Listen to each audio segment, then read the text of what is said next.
Ladies and gentlemen, I'd like very briefly to welcome all the participants to this sort of webinar, which has attracted people from a considerable number of countries, and I think we have more people attending than we would normally expect, but these are difficult and exciting times. So we're delighted to welcome you to an afternoon of discussion. We've been helped in preparing our program, helped much by the Ministry of Defence and notably by the DCDC organization in Surevine. BAE Systems Applied Intelligence is a very kindly sponsor, sort of helping us with paying for the technology for all of this and for the preparatory work without interfering in the agendas in the way that sponsors sometimes do. So we're extremely grateful to BAE Systems again. And we've had a lot of help in all our work in this area from NSA. And George Barnes, the Deputy Director of NSA, is in the audience, and Rob Joyce from NSA will be speaking in the second session that we shall be holding. We have an excellent panel today, and I'm very glad to welcome them all. Suzanne Raine, former head of JTAC, is going to guide the discussion, and she clearly knows more than nearly anybody about the area of information, insight, warning, and how you take decisions or secure the right decisions in conditions of uncertainty.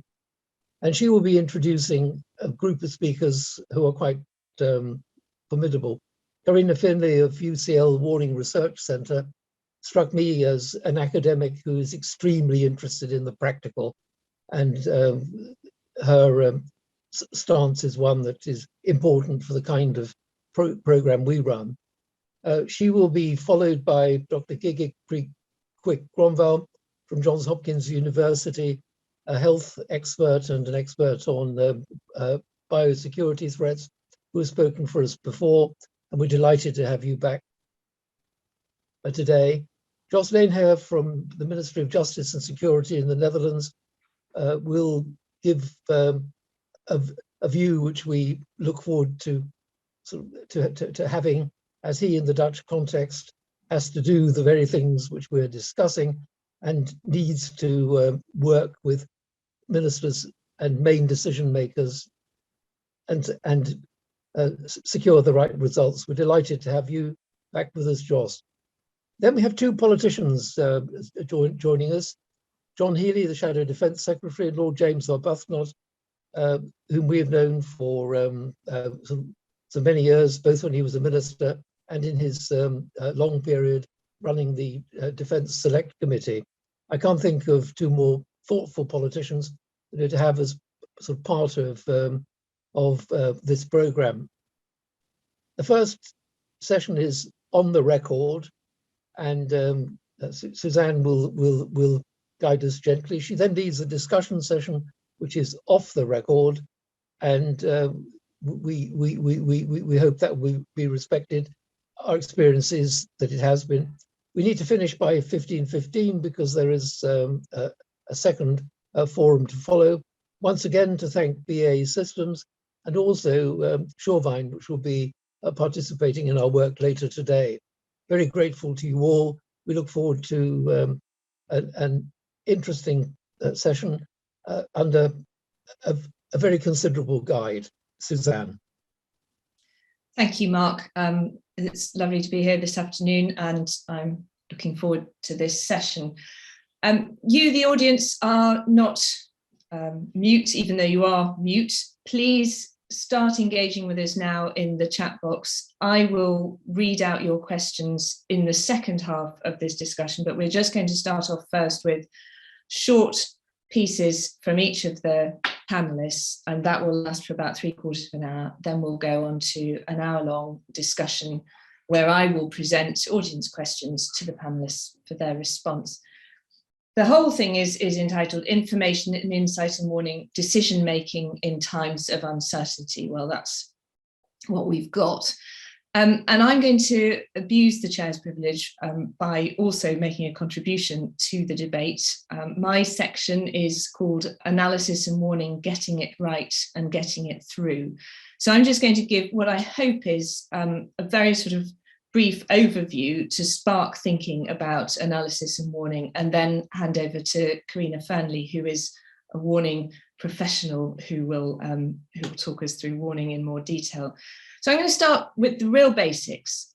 Number one question, what is warning for? The aim is not to warn of the future, but to change the future. Ideally, you want to stop something from happening. You want a different outcome. And there are some threats or risks, such as volcanoes or hurricanes, which you can't necessarily stop from happening, but you can prevent the disaster by giving sufficient warning to enable preparation. And then there are others, such as a terrorist attack or a Russian invasion of Ukraine, which could, in theory, be stopped if you had the luck and guile on your side and you got the warning right. So I'm going slightly off piece because Marc doesn't know this, but I just think we've got to talk about Ukraine. So for me, the Russian invasion of Ukraine was not a warning failure. Putin's decision to invade Ukraine was not a surprise. We had lots of discussion in the autumn of last year after the shock capitulation in Afghanistan, where the criticism focused on the lack of understanding, the lack of anticipation and insight. But in the current instance, the insight and anticipation was absolutely there. The US and the UK governments and the Baltic and Central Eastern European countries in particular have been warning in precise language publicly, and it has to be assumed in more detail privately, of Putin's intentions. This warning was sounded very clearly and consistently throughout the autumn of 2021. And this contrasts with the historical parallel of the buildup of the Soviet bloc forces around Czechoslovakia in 1968, which was also presented as exercises. And in that case, the analytical community was divided on whether it was an exercise or a prelude to invasion. In this case, it was not divided. They were warning that there was going to be an invasion. So, as usual with warnings, we're talking about materializing of high impact, low likelihood scenarios. It's not the unexpected. If you think about everything listed on the risk register, everything we list is by definition something which we believe might happen, but we don't know when or where. And so any decision whether to warn in advance about low likelihood but high impact scenarios such as terrorism, floods, pandemics, or a Russian invasion of Ukraine will have to confound likelihood probabilities. So any system that relies on probabilities will miss the instinctive moment to warn. The fact of warning is by definition an act of setting one's face against statistics. And it's also therefore about courage and instinct. If you want to get ahead of the problem, you have to act before you have the complete picture. And I'm just going to take a moment to rail against the two fashionable buzzwords that we're living with at the moment, which are evidence-based policy and horizon scanning. Both have a purpose, but neither of these are what you need to anticipate and act before a threat emerges. The truth lies somewhere between the two. You need to act on the basis of scraps of evidence and on short-term projections of the future. The analysis needs to be as good as it possibly can be. So often I read analysis which is confined to an assessment of what Putin might do next, and it's too abstract. In every conflict scenario we're engaged in, we must consider ourselves a pivotal actor if there's to be any point in our involvement at all. How can we make the best possible assessment on what Putin might do without knowing how he might respond to what we might do, unless we assume that our actions will have no impact at all on his decisions? This also includes what the US, Germany, France, the Ukraine, the EU might do. So it's complicated. And one lesson we've learned repeatedly is that we seldom understand US decision-making as well as we think we do. But knowing how we impact on a threat or a risk is a critical part of understanding when to warn. My second point, for a warning to be effective, it has to be believed and it has to be acted upon. Issuing warning is a decision point. It's a passing on of the risk. And we often confuse or blend warnings and response. And I know that Carina is going to talk about this in more detail. So the audience for the warning is not or should not be a passive recipient. In November 2021, the US briefed the EU that Russia was considering an invasion of Ukraine. The US briefing was based on information which had not yet been shared with European governments, and the response from the EU was that this information would have to be shared before any decision would be taken on a collective response. This difficulty in building a baseline common understanding of the threat has been a consistent one in Europe. It's unrealistic to expect the US to share sensitive information, but if it can't persuade even its allies without doing so, then it will be very difficult to form a consensus on any decisive deterrence. Ridiculously, last autumn, I delivered a lecture on analysis and warning to the Ukrainians, and they did know what was coming, and they asked me how to get others to believe. So how do we increase the chances that a warning will be believed? What is the best way to make it one clear, trusted voice? What can be done to make sure that they're seen as independent? Are committees a help or a hindrance? How are warnings undermined? I should add that from a personal perspective, the Joint Terrorism Analysis Centre is an independent body, and it was designed to be so that it could have one clear, authoritative voice on the threat from terrorism, and the role of the ministers is simply to announce. It's not to get involved in deciding when to warn. And my personal view is that noise and debate can be catastrophic. You don't always help your message by showing all the underlying data, and transparency and trust do not necessarily mean the same thing. If you put warnings to a committee, this can make the job of warning harder, because it's a lot harder to sort of bring everything to a consensus. And my third point is that once the warning is believed, it needs to be acted upon. Even those who believed this warning didn't entirely act on it. An effective deterrent response would need to have altered Putin's risk calculus. In the UK, there was a clear ramping up of military supplies, both to Ukraine itself and to NATO member states, and there was vigorous diplomacy. But that response wasn't uniform across the EU, and it's hard to see where the question, what would we need to do to stop this happening, was addressed in a coordinated way. And as a result, the EU has been pushed into a position where its actions are a response rather than a preemption, despite having had the clear warnings. Russia achieved complete escalation dominance. So who thinks through all the scenarios? Imagine what we could have actually done in advance if we'd really believed, not just sanctions and money laundering and refugee preparations, but had a proper discussion about whether or not to escalate, how to act, what we might have done that could have made a difference. And of course, the answer is all things need to be done. You need to prepare for the worst, and then you need to strive to make sure it doesn't happen and get your messaging clear. And I'm going to end with a very quick point on systems. This is about effective risk management and ownership, from the point of monitoring a threat or a risk to the issuing of a warning to the action taken. And the questions we should be able to answer are, can we clearly describe our system for identifying new and escalating threats and hazards? What is our system for warning that they have emerged or are escalating beyond a mitigation? And do we know who is responsible for what? What analytical resources are devoted to monitoring the changes in each risk? Which person is responsible for acting? Which organisation, if a warning is sounded? And what does the connecting thread look like? And if you can't draw the line, then you need to acknowledge that it might not yet work. Thank you. That's it from me. I'm sorry if it was a bit of a polemic. I'm going to hand over now to our next speaker, who's Dr. Carina Fearnley from the University College London Warning Research Centre. Carina.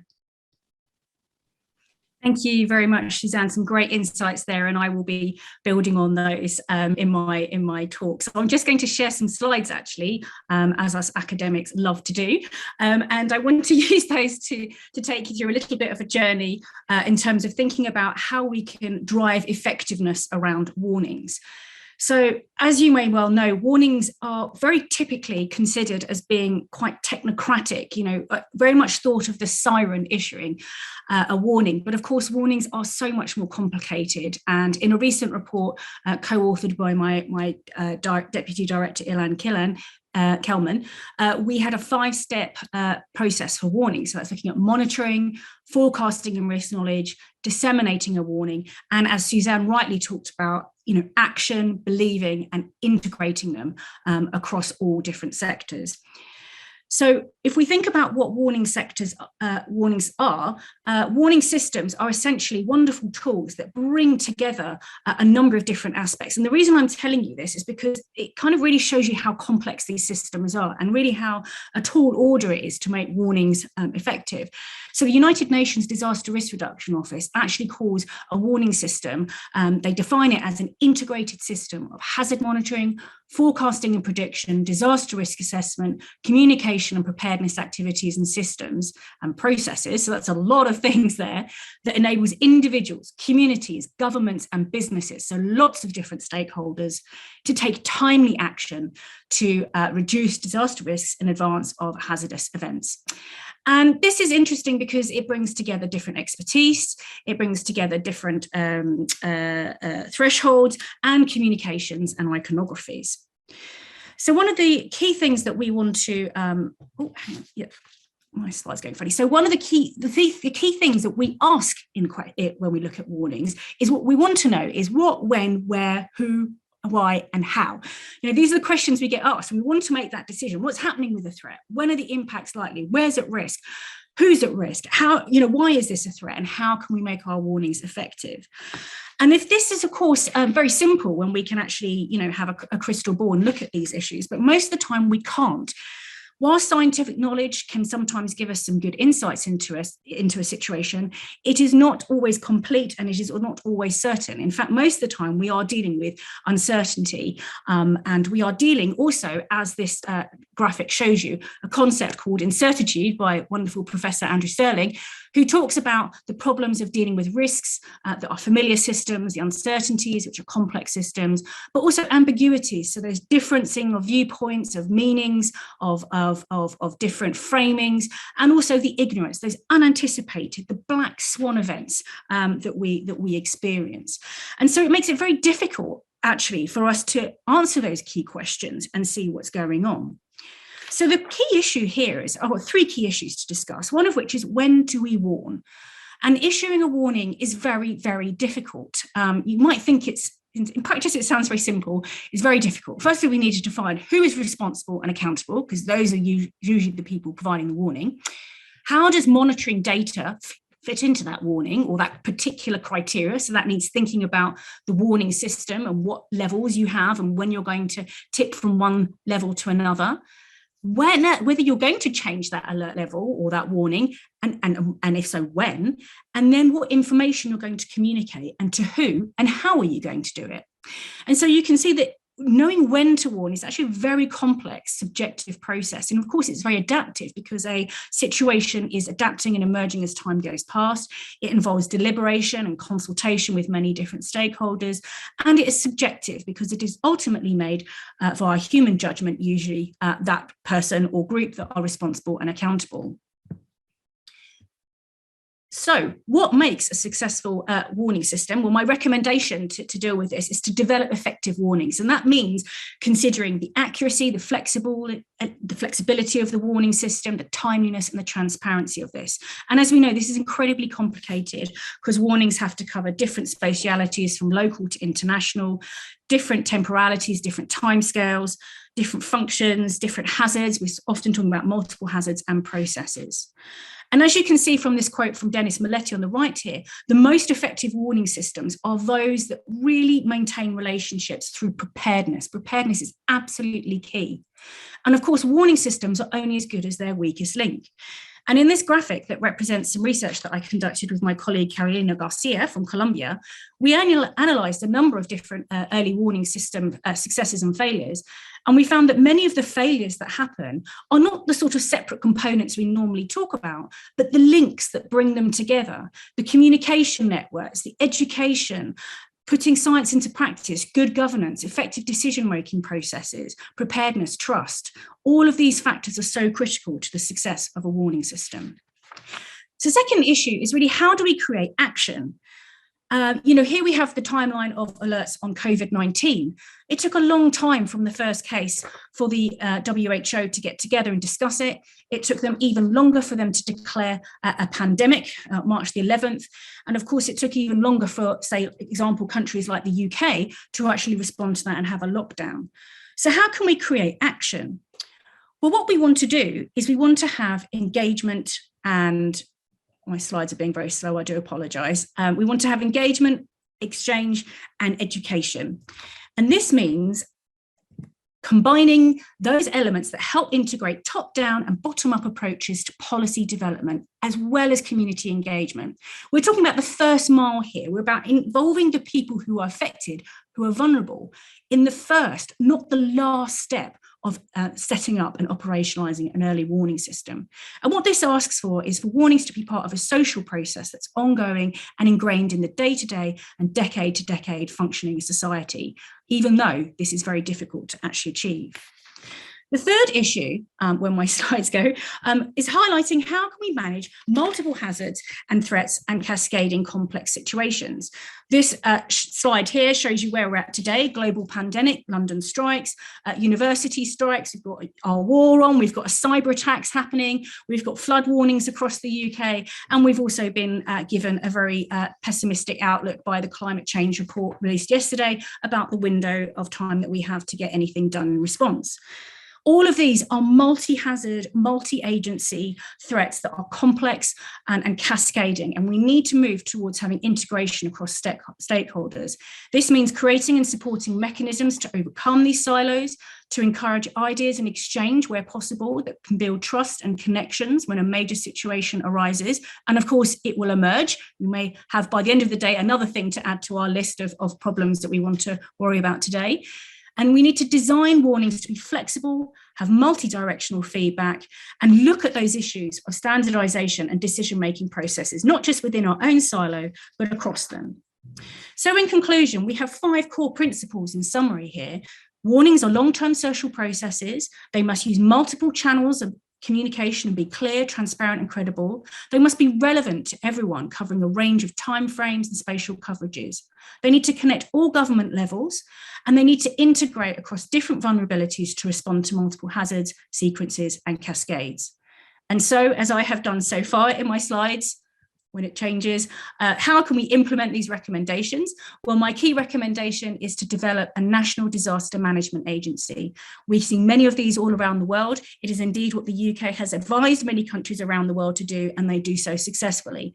And a follow-up from this is to also engage with UN and global frameworks such as the Sendai framework and Sustainability Development Goals, which are sharing best practices, having great conversations and discussions about how to implement these forms of recommendations. And we need to work as a global community towards these. So thank you very much. There's more information about the Warning Research Centre that I'm from. So please do take a look at our sources, and I look forward to your questions.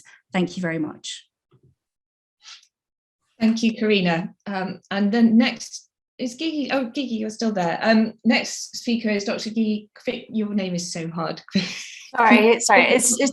It's Gigi Gronvall. Oh, Gigi. And Gigi, you're going to speak about biohazards and health, how to make warnings effective. Sure. Thank you. Thank you so much for the invitation. I will offer a few ideas from a biological perspective. I will, of course, be talking about COVID because I think every example that people will give for the foreseeable future will be about COVID. But there's, over the last couple of decades, there have been many diseases that we have had to contend with that have taken the same path.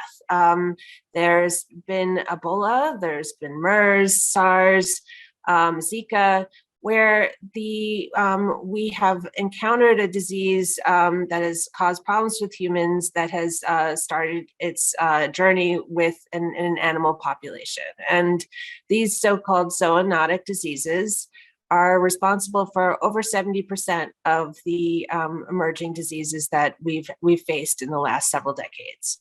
And so this is while we don't, it's hard to be on the scene when a pandemic or an epidemic first starts.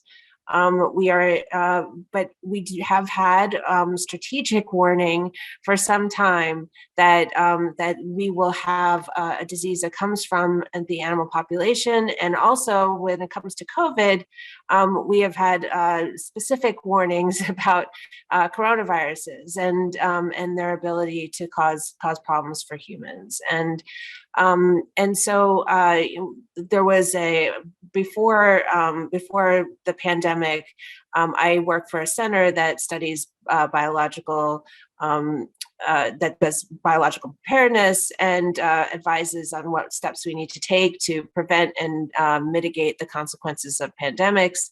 And we held a tabletop exercise which gave people, which gave the conspiracy theorists in the world lots of material, because our focus was a coronavirus that was similar to SARS, but more transmissible, and had a lot of the same, had the predictable effects on the globe that we have seen over the last couple of years. And so it didn't require a lot of imagination on our part.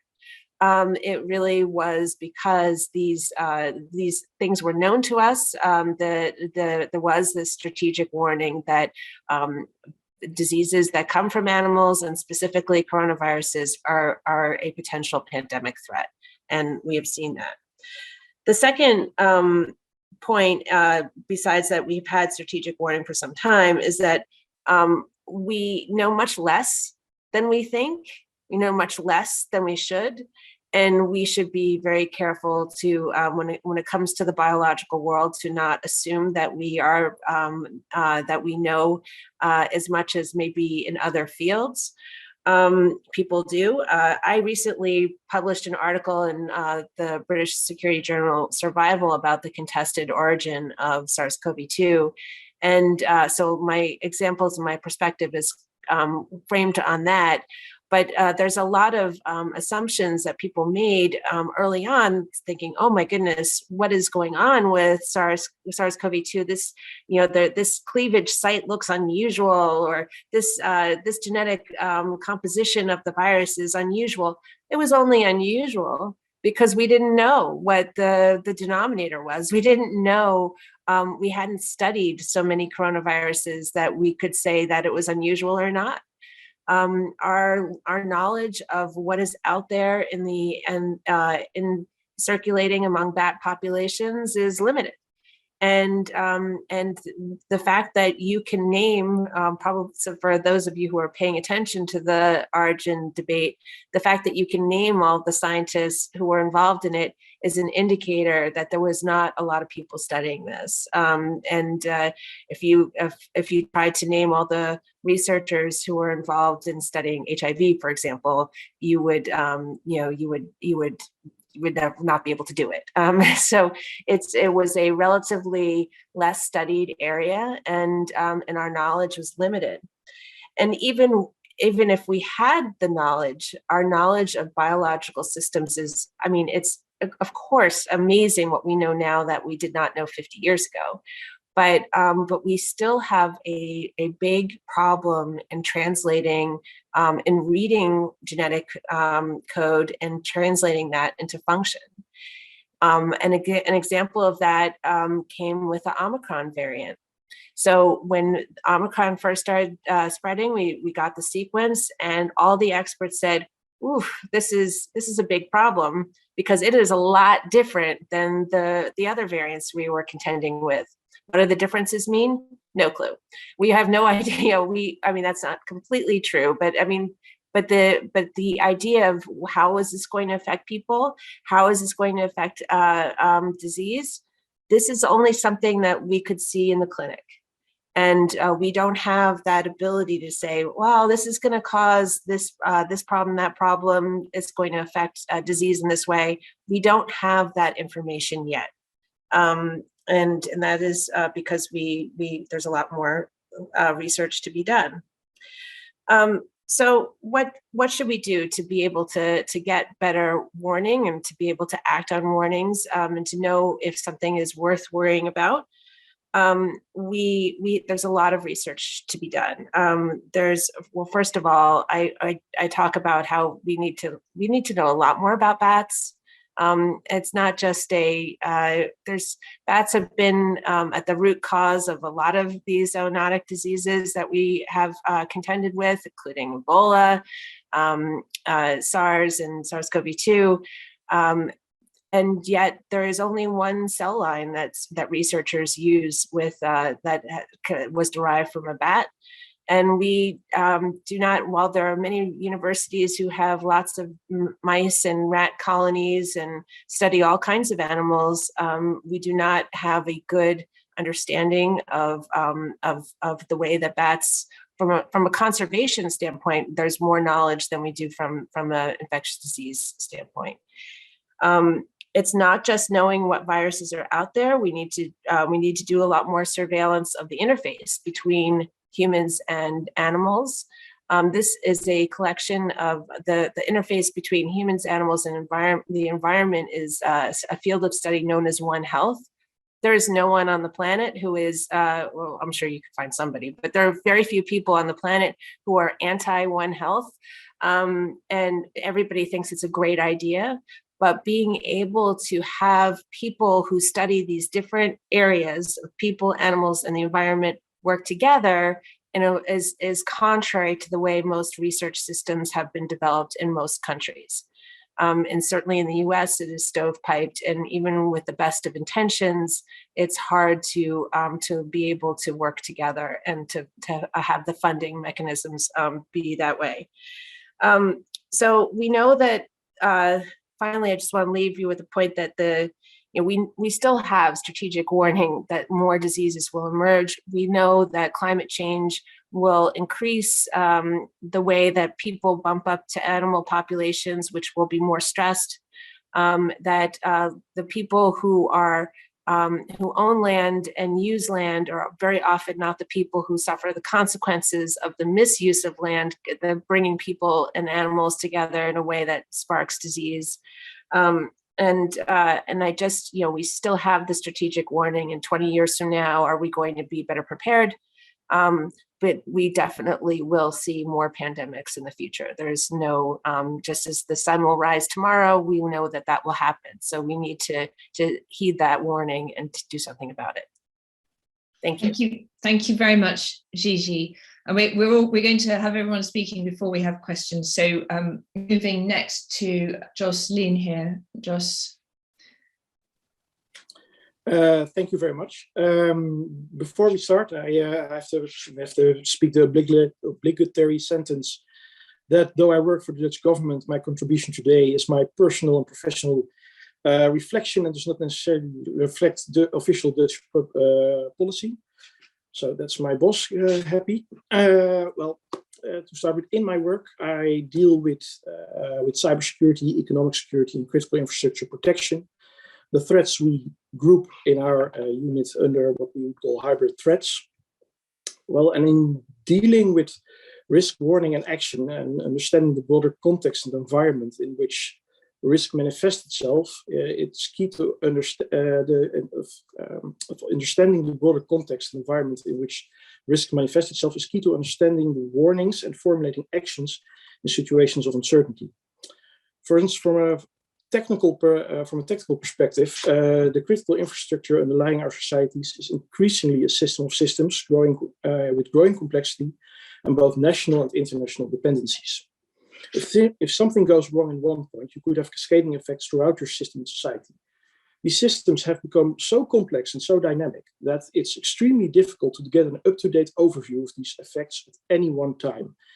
Just to give you an example, critical infrastructure is managed by companies. Companies sell products, they do joint ventures, they outsource certain production facilities. With digitization, that even becomes even more complex because entire process control systems can be outsourced. So it's very difficult if those decisions are made, say, within a few months, implemented within half a year. It's very difficult to keep your overview up to date. Because making these overviews generally takes a very, very long time. Now, with respect to hybrid threats, you need to understand the dynamics of these threats and the effects and how these do or do not interact with your social, political, economic, and technical context in which they manifest themselves. For instance, a security intervention in a critical infrastructure may, for instance, have profound consequences in a wide range of domains. So it's very, we already mentioned stovepipes. You have to deal with these things, you really have to get out of your stovepipe. For instance, if you take a security intervention, the results may be in greater political and social scheme of things that your imagined cure is worse than the ailment, because you may create a set of new and maybe worse issues. Say you intervene from a security perspective in critical infrastructure. You're not just intervening with respect to a threat or a risk. You're also intervening in a technical, sometimes a very closely honed technical system and a market. Intervening, for instance, in the energy market to mitigate the economic security and supply chain risks for critical infrastructure emanating from an unwanted dependency on energy from a hostile actor may trigger a market response in rising energy prices or energy shortages, which will influence other systems and precipitate possibly social unrest and other economic shocks. This may also trigger a host of lawsuits. We are working in societies with the rule of law, in which companies may issue lawsuits, which you may lose if you don't prepare for that in a very good way. And basically, your entire approach can be mitigated. This, in its turn, with social unrests, with these lawsuits, can be exploited by this hostile actor for information operations to foment more social unrest. And you're basically back at square one with an even bigger headache than you already had. So that means intervening on the basis of warnings. Intervening it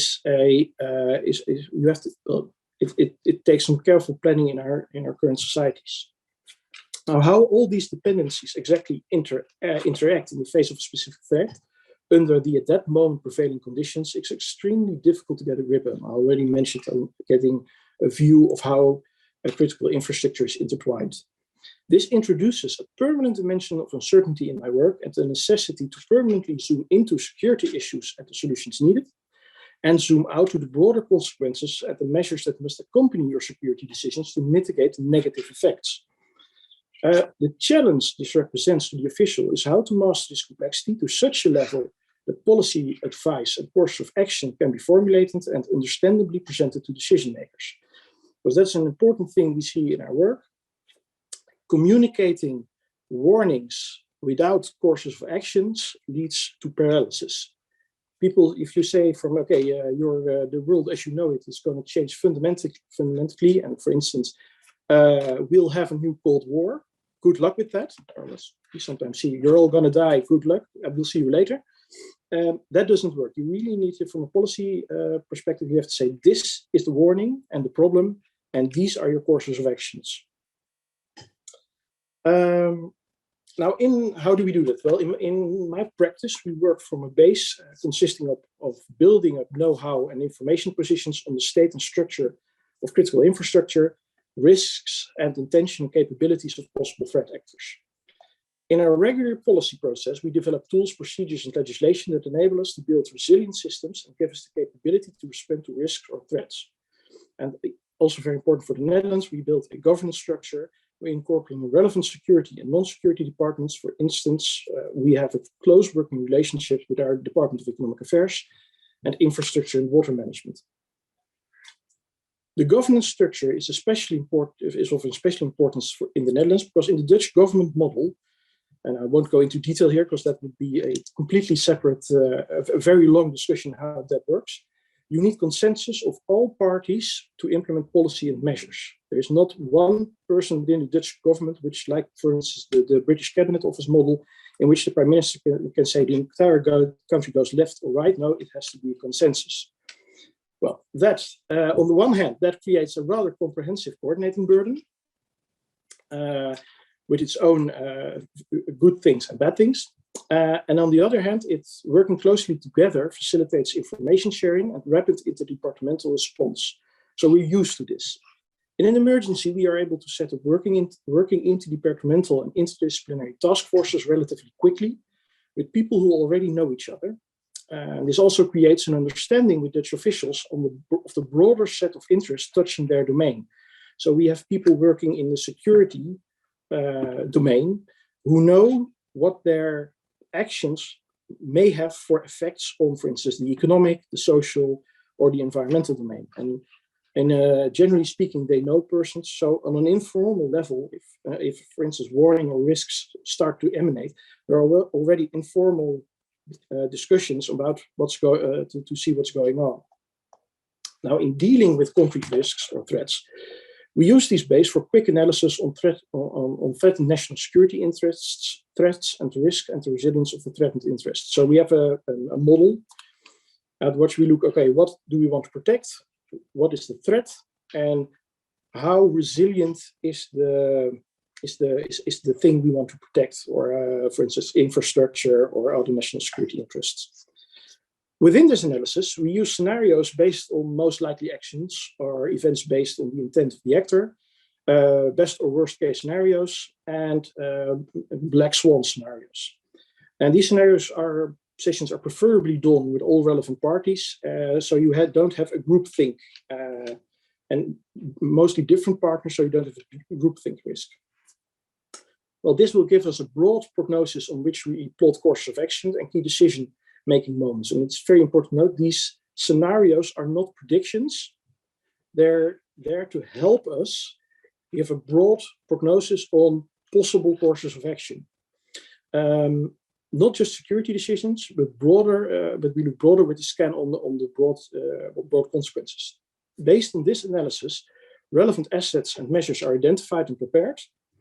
And doing several scenarios will help you identify recurring key events and key decision-making moments, which we mark as dominant moments and single out for special attention. So if you have several scenarios, and all of those scenarios, there are several events that keep coming back, we pick those out because those are most likely, depending on how the scenario develops, even if you don't have that scenario, most likely to be encountered.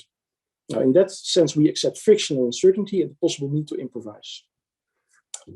What we try to achieve with that is an information position which will give us the capability to react and flexibly to a developing situation, so that even improvisation is done on an informed basis. The results of this process are communicated to the political level for decision-making on preliminary actions, what things should be put into place, and more importantly, giving an overview of possible courses of action and measures in place. This will give the political decision-makers the ease of mind that they have courses of action for which the officials have prepared. This brings a sense of calm in the political discussions, so you can have a let's put it like that. If something happens very quickly, a less panicked discussion. This, in essence, is a process of reducing complexity and spreading unease about uncertainty over several levels of policy and decision makers. At each level, analysis and course of action become less complex, so they're translated to more clear decision making, and the official at every level accepts the burden of complexity which he has to deal with at his level when called upon. This creates a mindset which does not look at procedures and plans as things to be followed to the letter, but tools to be used to construct an answer.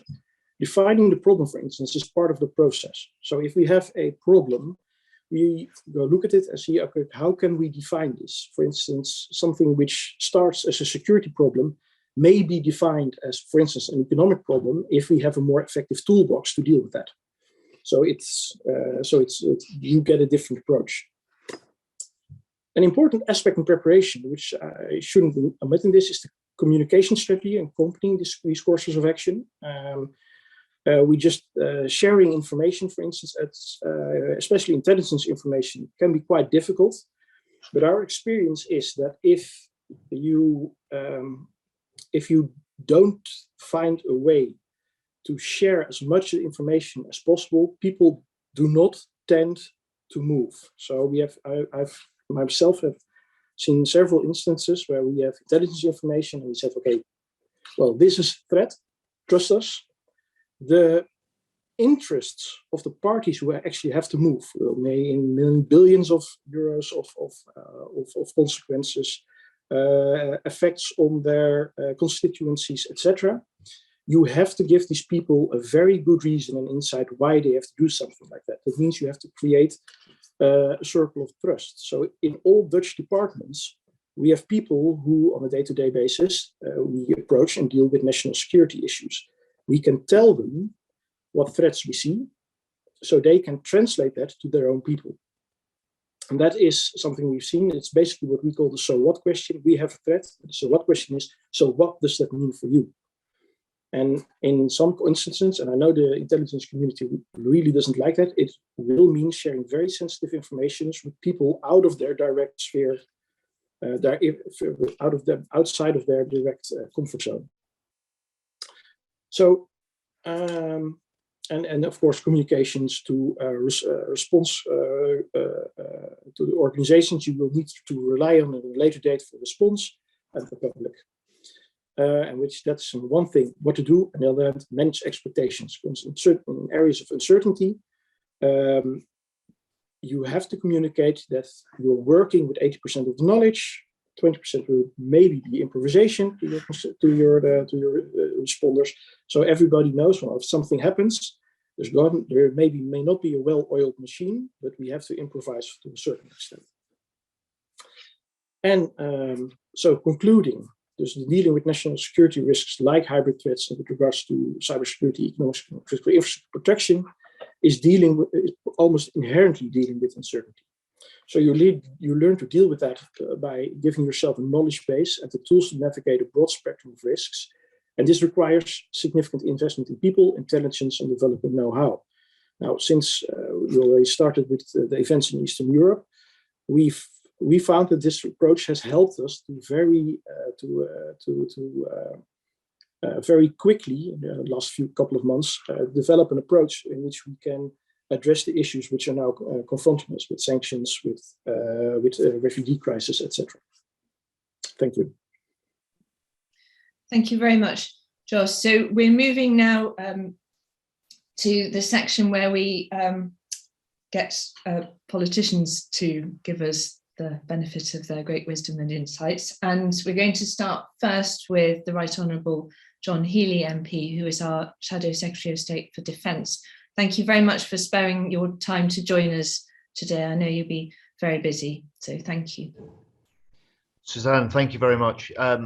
Look, my thesis is exactly that wisdom and insight is what you don't get from politicians, and I want to get that across to you, but it was very kind of you to say that.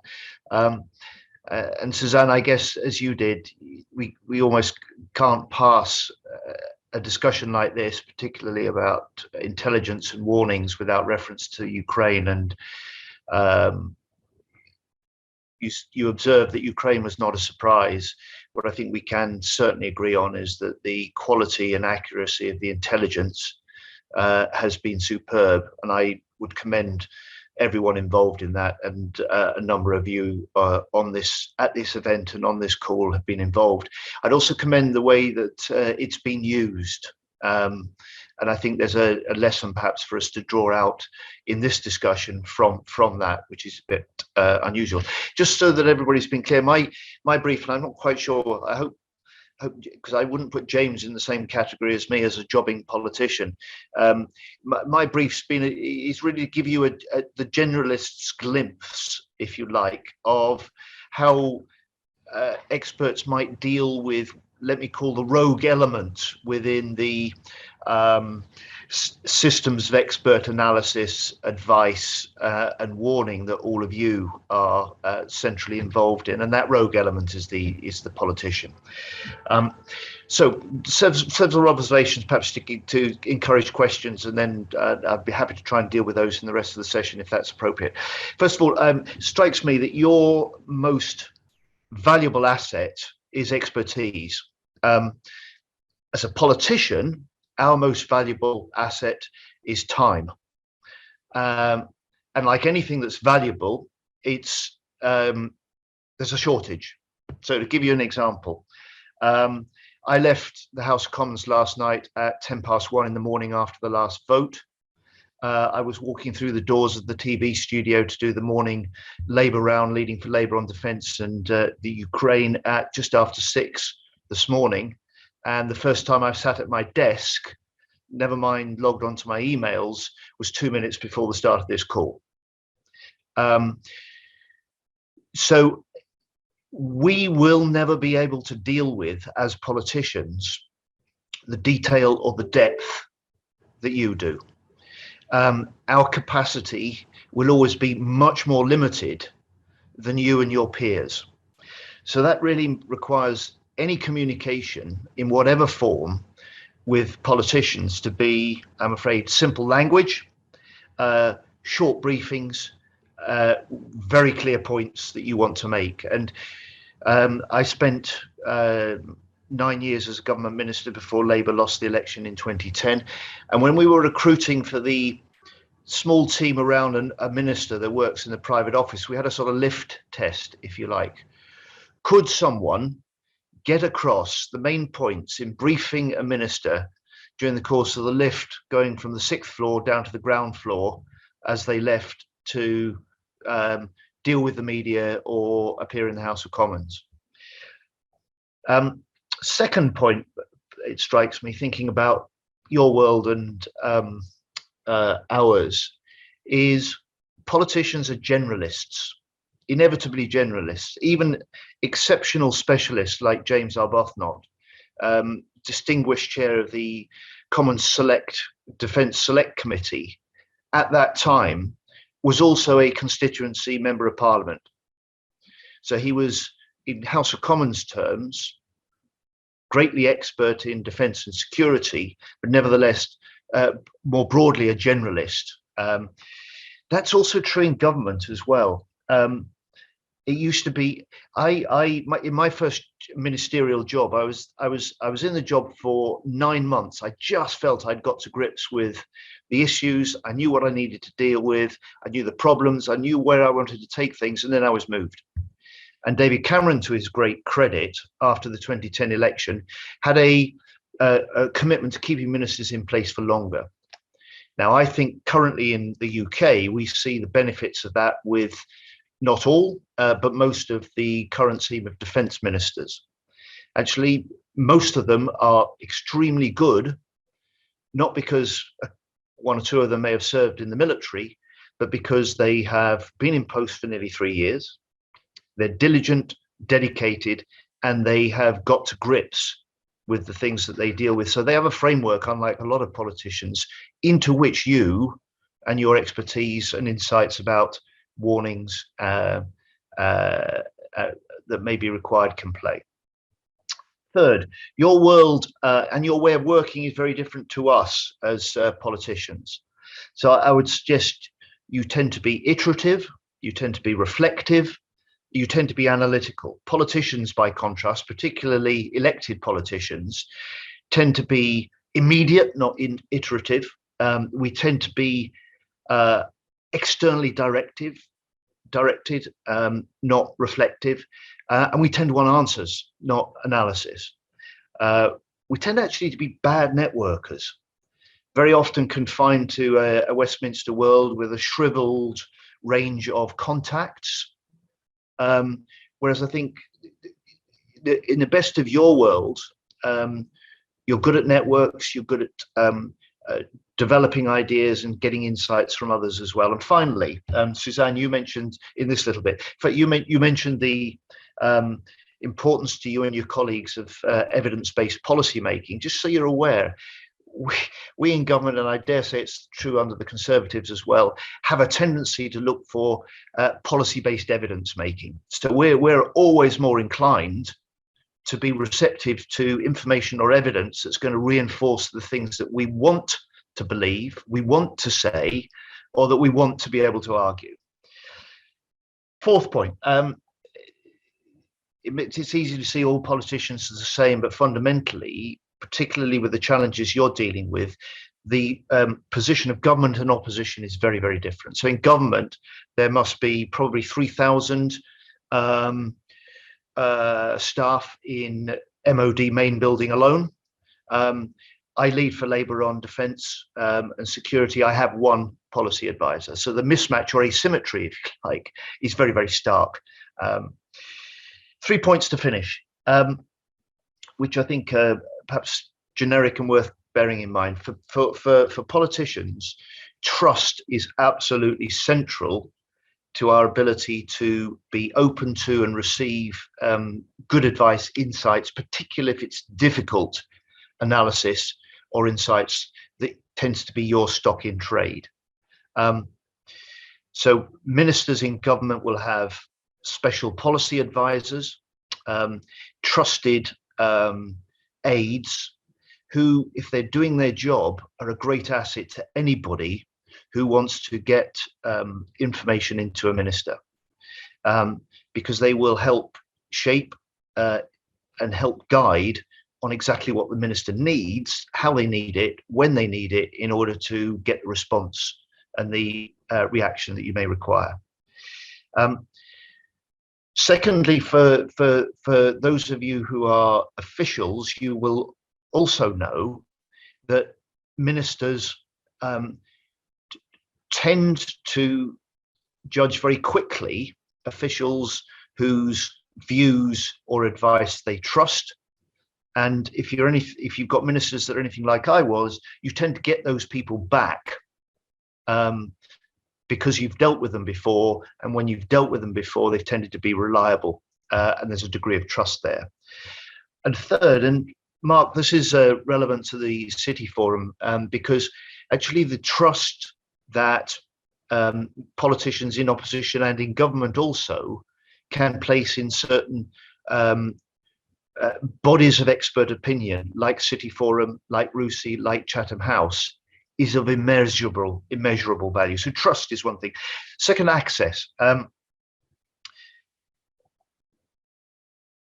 If I'm honest, I think too much good, challenging insight and information never makes it to ministers. And for most of the time, ministers, we don't know what we're not getting. And the system of filtering is perhaps the biggest barrier in getting in front of those that may need to make decisions, particularly where there are some of the serious responses required, national responses required, that you deal with. The best of the officials within the system will make sure that they have an outreach and a network of contacts and experts that they can draw on, but will see as their job to filter and act as gatekeepers to ministers. Now, I got quite frustrated with this because I only ever got what I was given. So I, at one stage in one of my ministerial jobs, during the recess, it happened that most of the policy officials that were responsible for my areas were based in Sheffield and not in London. So I set up my working week in Sheffield rather than in London, requiring a private office for the first time ever to be based in Sheffield and not in London. What that meant was that I could get into meetings, officials that weren't sufficiently senior to get the train down to London for meetings with ministers, but nevertheless had really good direct experience. And I also met people in the cafeteria at lunchtime. So there are ways of, if you can think of access, then you've got to be something of a tactician, I think, in order to work out how you get your insight, your briefing, your information, your warnings through to those who may need to hear it. Finally, then, if you're preparing something for ministers, please, normally the civil service is quite good about the sort of formula they ask you to prepare your submissions in, but the most frustrating things that I ever was asked to read were those which did not make clear the action or decision that was needed in response. They didn't spell out, if you like, the options and actually force the question and the decisions out of those who ultimately are in a position where that's their job. And those submissions that simply became submissions for information were always at the bottom of the pile of papers, and at best, and then were filtered out by staff and never reached ministers, even though it was quite clear that the people preparing them had a great deal of expertise, had put a great deal of time into those. So finally, Joss offered us the observation towards the end of his really interesting presentation when he said, look, share as much information as possible. That does not work, I'm afraid, with politicians. He said share as much information as possible makes people more likely to move. With politicians, it's exactly the opposite. Less is more, and the information that you get to us and the way that you do it needs to bear some of the sort of hallmarks that, in general terms, I've tried to lay out for you, which I hope is helpful. Thank you very much, John. And I think this is precisely why we're talking about warning. It's that critical moment. How do you can't warn everybody all the time that something bad is going to happen. So how do you pick the moment to flag it? I see that before Lord Arbuthnot speaks, Joss, do you want to come back? You've got your hand up straight away. It's a right of reply here, Suzanne. Thank you. I think I need to elaborate on my statement. I completely agree. Giving too much information to my minister, that doesn't work. What I was referring to was my colleagues in other departments. For instance, persons in industry, persons in, for instance, our economic department, specialists on my level who need to move on warnings. For our ministers, we do it in a few bullets. This is the problem, and these are the decisions to be made. So I had to elaborate. This wasn't for the political level. This was for the expert level. If I may, I think we're at one, Joss, because my argument is that you've got to treat politicians differently. Correct. Very correct. I'm afraid. Okay, we'll come back to this in a minute. But last but very much not least is Lord Arbuthnot. Lord Arbuthnot, James Arbuthnot, who is chair of the Risk Assessment and Planning Committee in the House of Lords and has been very engaged on this issue of risk, resilience and preparedness over the last couple of years in particular. So, James, the floor is yours. Thank you very much. Listening to John Healey, I was just reminded how very lucky we are to have him as the Shadow Defence Secretary. I thought that was breathtakingly good. So, and I agree with everything he said. When I was on the Intelligence and Security Committee, and then later as chair of the Defence Select Committee, I became concerned about the vulnerability that the UK has to emerging threats. And in particular, I became concerned about our reliance on technology. I started with solar flares, with the risk of a high altitude electromagnetic pulse, which would come from a nuclear bomb exploded above the atmosphere, of our dependency on electricity becoming a single point of failure, and the results of cascade, which Carina talked about, cascading problems. Who would have predicted, for example, that a pandemic would have such an extraordinary effect on our exam results? Not the Department for Education, for example. And so when I was asked to chair, much to my astonishment, the Lords Select Committee on Risk Assessment and Risk Planning, I leapt at that opportunity, and it was really fascinating. Unfortunately, that committee no longer exists because it was a one-off select committee which looked at things. And the reason we were set up was because when COVID hit the country, we knew as a country that a pandemic was at the top of our risk assessment. We thought it was likely to be a flu pandemic, but we had been advised that if there were to be a coronavirus pandemic, there would be up to 100 fatalities. And 150,000 fatalities later, we realized that that was a bit of an undershoot. And so the committee was set up to look at not pandemics, but the entire way that we considered planning for and assessing risks. It wasn't a COVID inquiry. It was something that looked at everything, like climate change, like volcanic eruptions, like our reliance on technology, floods and pandemics, but also nuclear risks, cyber attacks, things like that. Broad-ranging committee with a broad-ranging degree of expertise on it to look at it.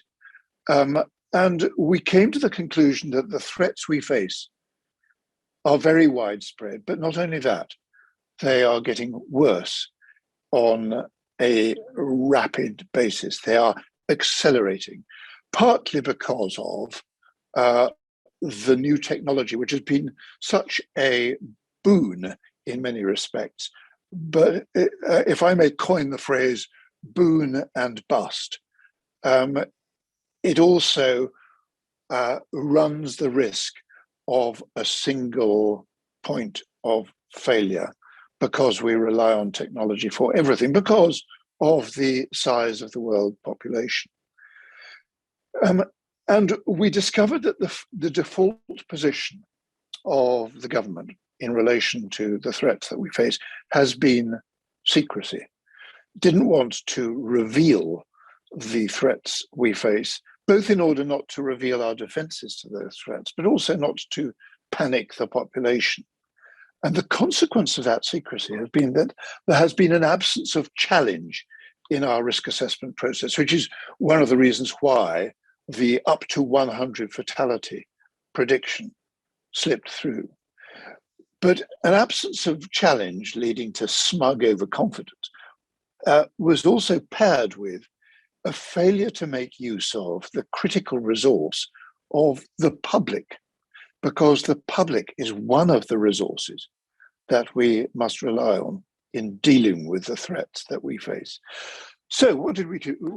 We produced a report in December last year, which made various recommendations. The main recommendation was that we needed a whole of society approach to risk, involving all tiers of government, because, for example, the devolved authorities felt definitely under-consulted in the respect to which they should respond to the risks that they were the main resource for dealing with. We needed to involve businesses like insurance companies. They have got huge experience in dealing with risk, and their activities will affect the resilience of the country as well. We need to involve the voluntary sector more than we do, because they too will be involved in the dealing with the risks that we face. And we need to involve individuals up and down the country. And here, to my astonishment, I find myself flatly contradicting, Suzanne, your suggestion that openness is not a good idea. I entirely disagree, because you raised the important point, Madam Chair, about we've got to believe the warnings that we face. And we won't believe those warnings unless we talk about them, unless we discuss them, unless there is a degree of argy-bargy and back and forth, so that we can learn from, for example, the way that Sweden approaches risk. They have a whole of society approach. They have issued leaflets to the whole of their population when crisis or war comes. And I think that's an approach that the British government ought to adopt, ought to do that every couple of years. What do we need to do? We need to look at the longer term. At the moment, our national risk assessment is based on a 2-year threat. That means that the less likely a threat is to materialize within the next 2 years, the less likely we are to have proper defenses against it. A solar flare, for example, might not happen within the next 2 years. The last large solar flare that hit us was in 1859. So and it became categorized as a 1 in 100 year event. I worried about this and went to see the cabinet minister in charge of this, and discovered that because it had happened more than 100 years ago, it had been recategorized as a 1 in 200 year event. That is a bonkers way of dealing with probability. So we need to have a system that actually takes into account vulnerability as well as likelihood. And that involves thinking beyond the timetable of the electoral cycle, which is difficult for politicians. If a politician thinks that their term of office is unlikely to include a solar flare, they won't spend money that could otherwise go to education or help the health system. But actually we must look to the longer term, because politicians, oddly enough, do react to their populations. They react to their voters. So what we've got to do is mobilize the population in the same way as they've been mobilized in relation to climate change. It hasn't been politicians that have been calling for action on climate change. It's been the people of the world. And I think that has been truly valuable. So I would suggest we need to build societal resilience through activating the public, because the public are onto this. They know that our COVID resilience was poor. And as a result, the government is beginning to respond, and is beginning to produce an integrated review, a defense review, that puts resilience as one of the main solutions to the problems we face. It's producing a new resilience strategy. Resilience is the new black, which is wonderful. The public will become more worried about our resilience as a result of the the invasion of Ukraine.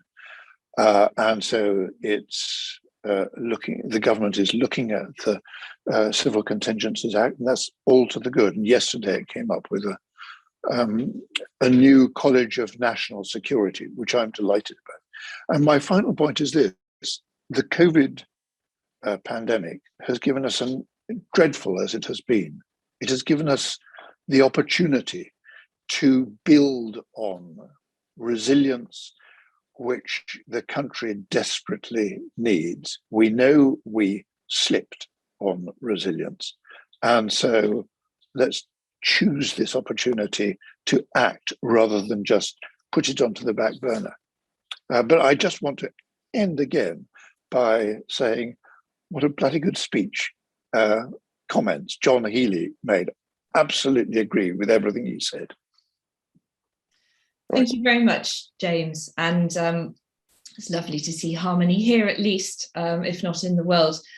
And obviously, I made my comment about openness or not openness kind of deliberately, because I know that there's a debate about it, and I think there should be a debate about it. For me, I completely agree that there has to be an openness of the system and an understanding of the system, as there is in Sweden's a really good example.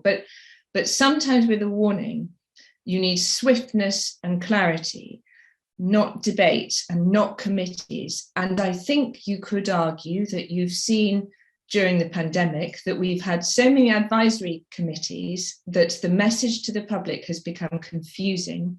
Everybody starts doing their own amateur analysis, and you end up, I think, and you could argue the same with the Ukraine thing, where you have a substantial portion of the people who need to act, who are saying, we're not going to act until you've persuaded us. So for me, there's a critical element of this, which is empowering the warning and saying, this is an independent warning, and this is the designated actor, the responsible people. Sometimes there's not a time for a debate or consultation, and it's understanding exactly where the debate should happen. I think that's the bit that we need to work on. Does that make sense? Ladies and gentlemen, delighted to welcome you to the second part of our afternoon, when we're looking at effective use of intelligence.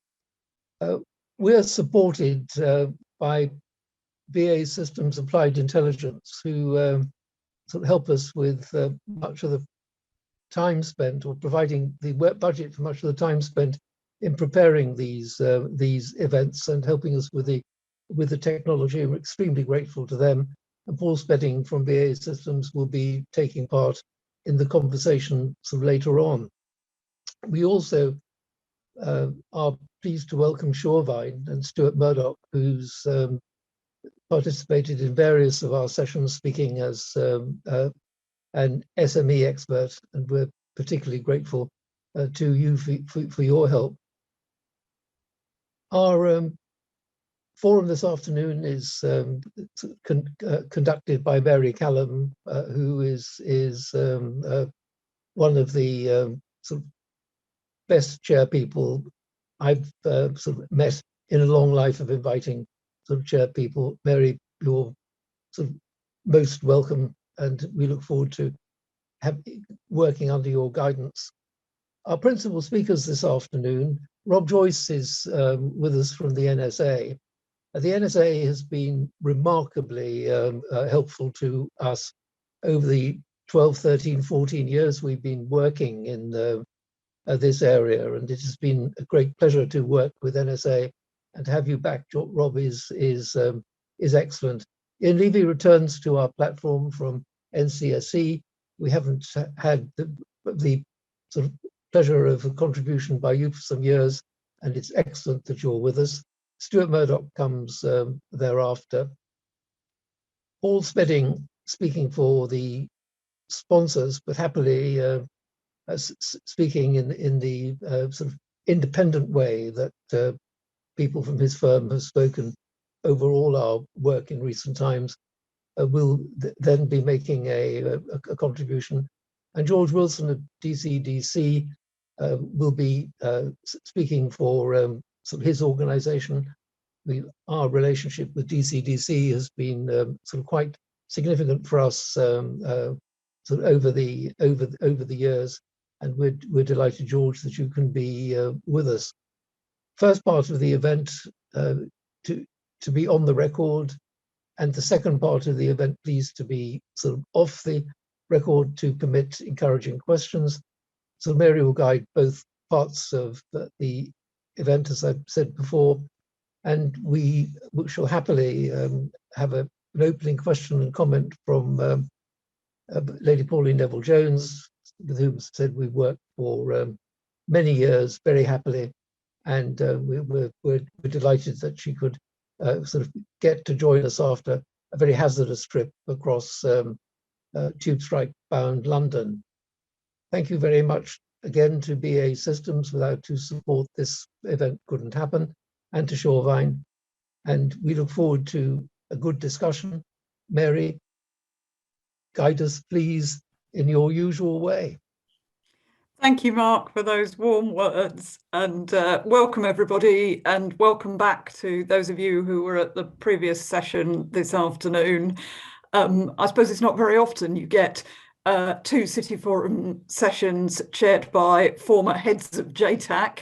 I don't know what the collective noun is, but that is what you have this afternoon. The first session today looked at threat warnings and triggers and what makes a good threat warning system. And in this session now, we're going to turn more to look at the intelligence system that supports and sustains those sorts of warning systems, and how you build and flex an intelligence machine to deliver the information that is needed to generate threat warnings and response, and how you ensure that system reflects a changing context and changing requirements. By way of introduction, I thought for those of you who may not have been in the previous session, there were just a few points that came out earlier this afternoon, which I thought were sort of useful for this session.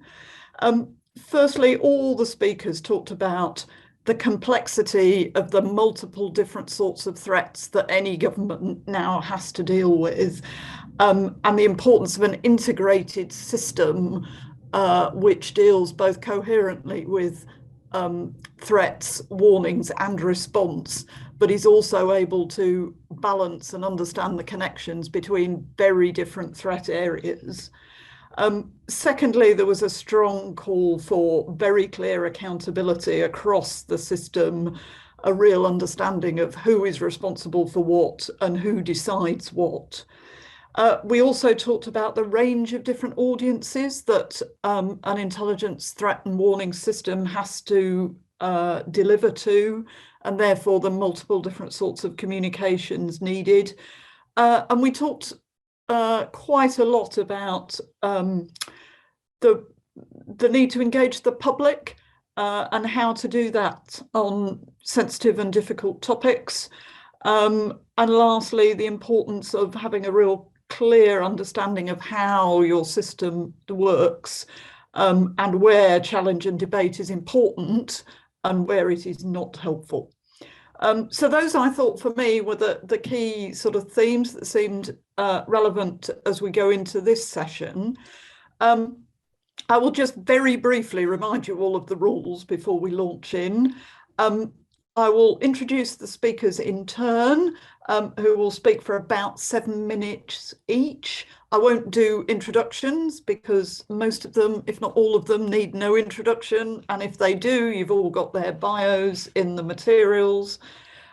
Please, please, please, in the audience, you're muted, we can't see you, but you are very important to the panel. So please, please, please put questions and comments in the chat as we go. As a chair, there is nothing worse than getting towards the end of your last speaker and there being complete emptiness in the chat. So please help me out with some good questions, and I will then ventriloquize those questions to the speakers when we get to the Q&A session later.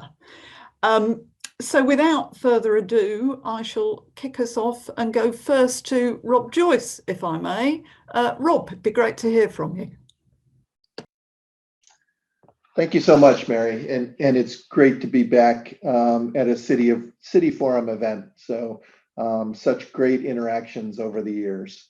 So I think I'd like to start by just highlighting that, you know, where we are is 75 years of very close collaboration with the UK and the US on intelligence, specifically the signals intelligence that my organization does.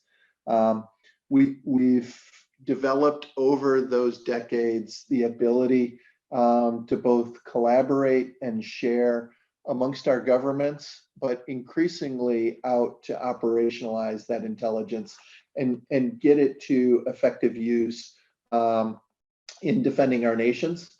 You know, as we look at times of war, that's a vital activity. But today, in the world of terrorism and increasingly in the cyber arena, collecting and then analyzing and most importantly, utilizing that intelligence is vital. We have two missions here at NSA. We have this foreign signals intelligence capability, and then we have the cybersecurity mission. And a little over 2 years ago, we stood up the Cybersecurity Directorate.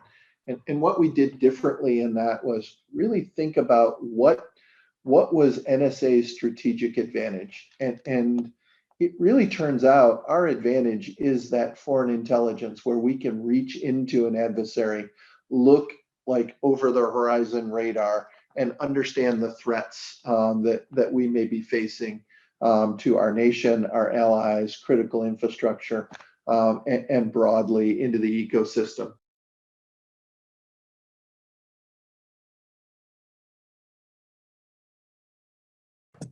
Rob, you've suddenly gone mute. Sorry, I think I bumped my keyboard there. So we organized intentionally so that we could operationalize that across all the things we have to do. So for instance, one of our responsibilities are the classified networks and the warfighting networks, securing those for our nation. And so we really wanted to start using the threat. What are our nation state adversaries? What are China and Russia interested in doing to those networks? So that really changed how we resource and how we focus. Additionally, we have activities where we try to protect the defense industrial base, and that's out with the people that provide the capabilities to our Department of Defense. And in that, often those companies are operating and defending their network at an unclassified level. So our classified knowledge is useless unless we can get it down to the point where somebody working to defend that network can operationalize and act on that information. So a lot of effort has gone into understanding what we can do, how we get this information declassified or sanitized to the point it's still relevant and actionable, but doesn't pose risk to sources and methods. And I think one of the things we've learned over time is we actually have much more ability to act on information without putting those sources and methods at risk than we might previously have assumed. And I think it's cybersecurity that's often driving us and pushing us to understand and realize that. So looking at today's cyber landscape, we have a range of threats. They start up at the nation state threats, and those are really important for us as a nation and with our partners in the UK to work, because often it will take national level capabilities to penetrate and understand those nation state threats.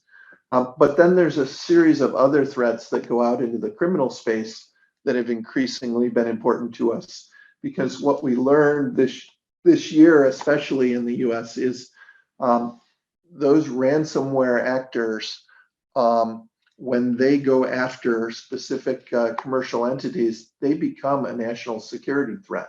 So cybersecurity has become national security for us.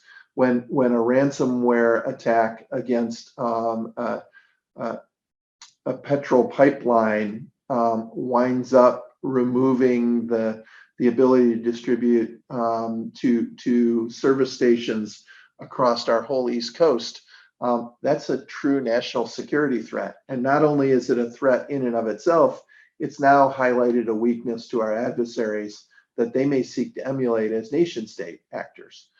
So we've been working and pushing out and collaborating more with law enforcement, but also even out into the diplomatic space, because as we've seen in ransomware, the safe haven areas of Russia, North Korea are as much going to need diplomatic solutions as they will need criminal and law enforcement solutions.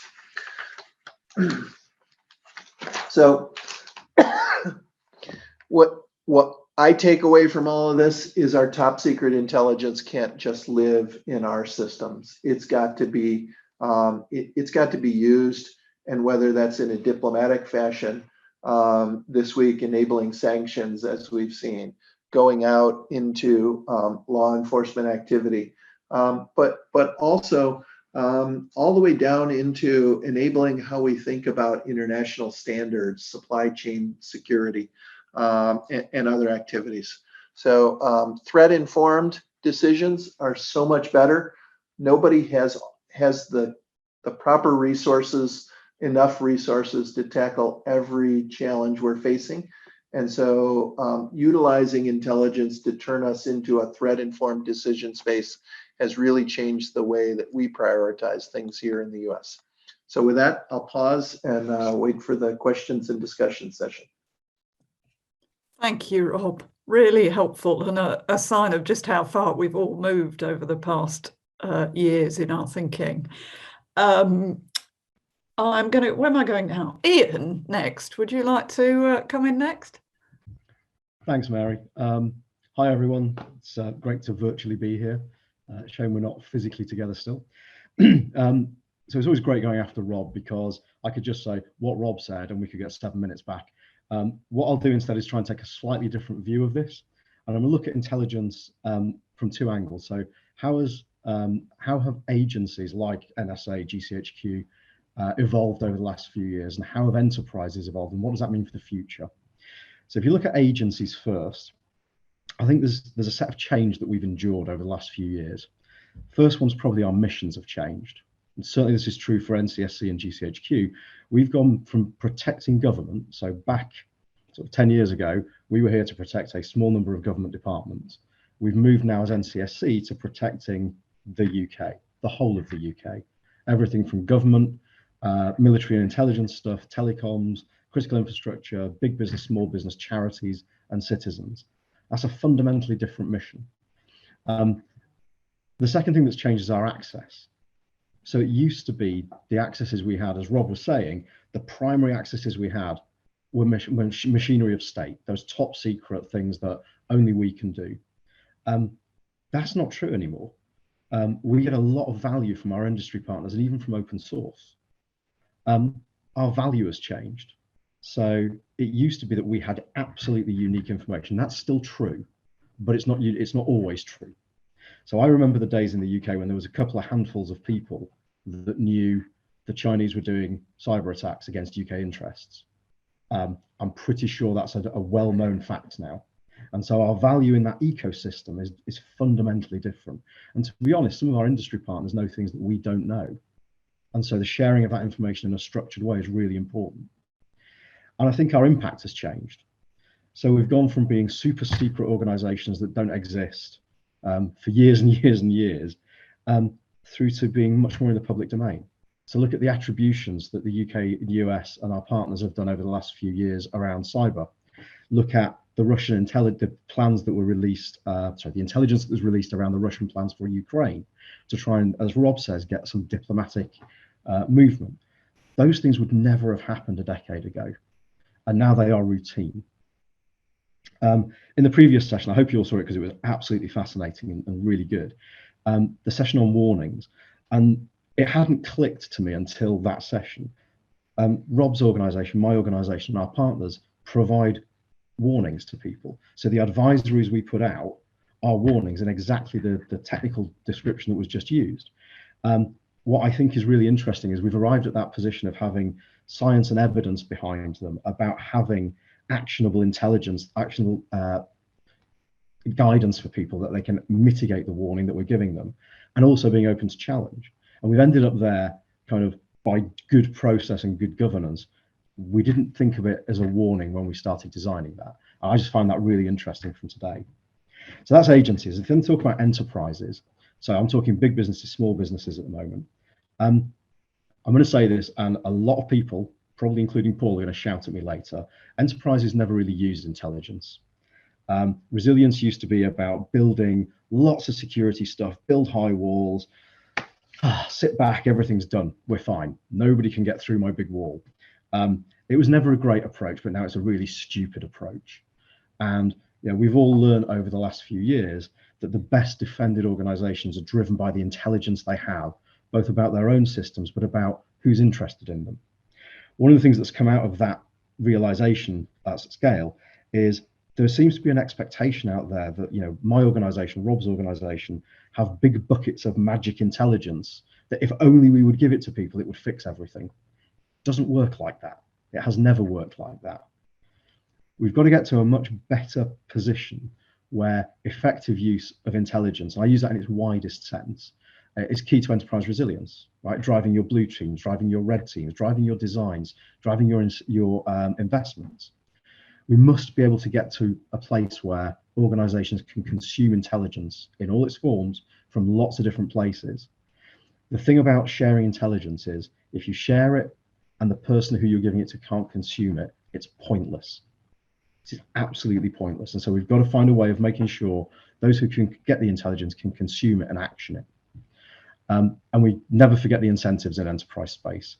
So, Rob and I are national security lunatics. Businesses are there to make money. And sometimes when we go give them advice, it's precisely countering their intent to make money. And so we've got to find a better way of talking about those incentives. We're starting to standardize intelligence formats that we pass out to industry. So things like the MITRE ATT&CK framework are absolutely fantastic for describing how an attack proceeds in a way that's repeatable and machine consumable and understandable to people as well. We're starting to put those into our products that we put out, our advisories, so that people can better understand how operators attack their companies. Scaling is key to this. So our active cyber defense program is having a massive effect in the UK, and you can go read about it in the reports we put out, because transparency is key when you're doing things to a country. For me, it's about making the effects of good intelligence accessible to all. And it's really careful how I said that. So it's the effect of good intelligence is accessible to all. And that's everything from government departments, businesses, down to citizens. But it's also about using those citizens to crowdsource more intelligence for us. We've started taking reports from people about dodgy emails. So you can forward a dodgy email to phishing at report@phishing.gov.uk, and we'll process it. And we've had 7.5 million reports, I think now. And we found 90,000 cybercrime campaigns that we didn't know about through any other way. And so, the great British people are a fantastic source of intelligence for us. So to start to wrap up, technology is going to change over the next couple of years, couple of decades. It's going to change more as our reliance on it grows, as it gets more and more embedded in our society, and we become more and more reliant on it for our day-to-day lives. And I mean in a way that isn't today, in a way that we cannot interact in society if we don't have the technology. That's going to drive our security in the future. That means that intelligence has to evolve as well. That intelligence about what it means to have intelligence about these things is going to change in ways we don't understand yet. So there's a set of questions I want to finish off with, because I think there's some genuine research to be done here. So the first one is, how do you scale?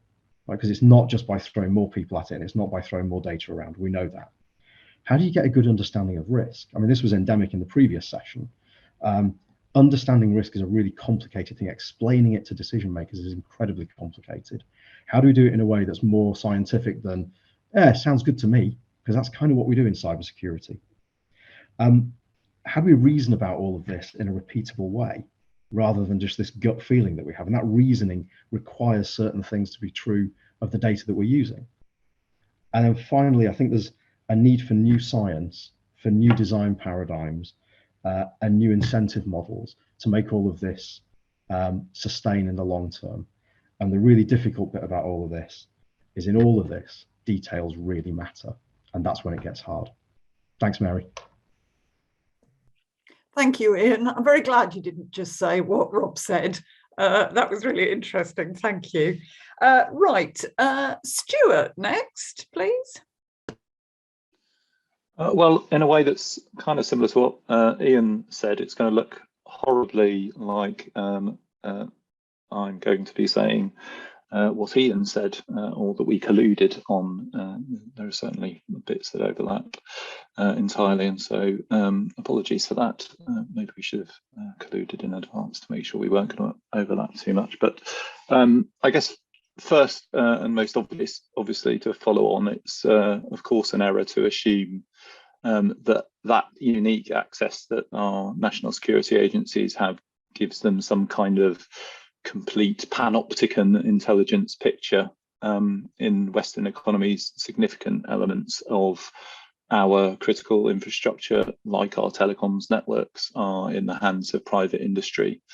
And those agencies therefore rely on that unique access being facilitated by private industry. And thinking about your reference there, Ian, to big buckets of magic intelligence. It's often those same private sector critical infrastructure operators that are the primary target, of course, of cyber threats. All their infrastructure, of course, which is hijacked to stage those attacks, making them a primary source of indicators and hence cyber threat intelligence. Indeed, in states where access is not conducted under a strict regulatory framework, the government of the day may not be trusted by industry, and the effective response to cyber threats becomes an almost exclusively private sector affair, with industry building up and sharing the real picture amongst itself and being the trusted source of intelligence for global partners. And even in those countries with the most developed information sharing mechanisms, the US with their pioneering ISACs, the UK with our information exchanges, the Netherlands, Israel, etc., there remain significant concerns from private industry which impede intelligence sharing, which Ian touched on.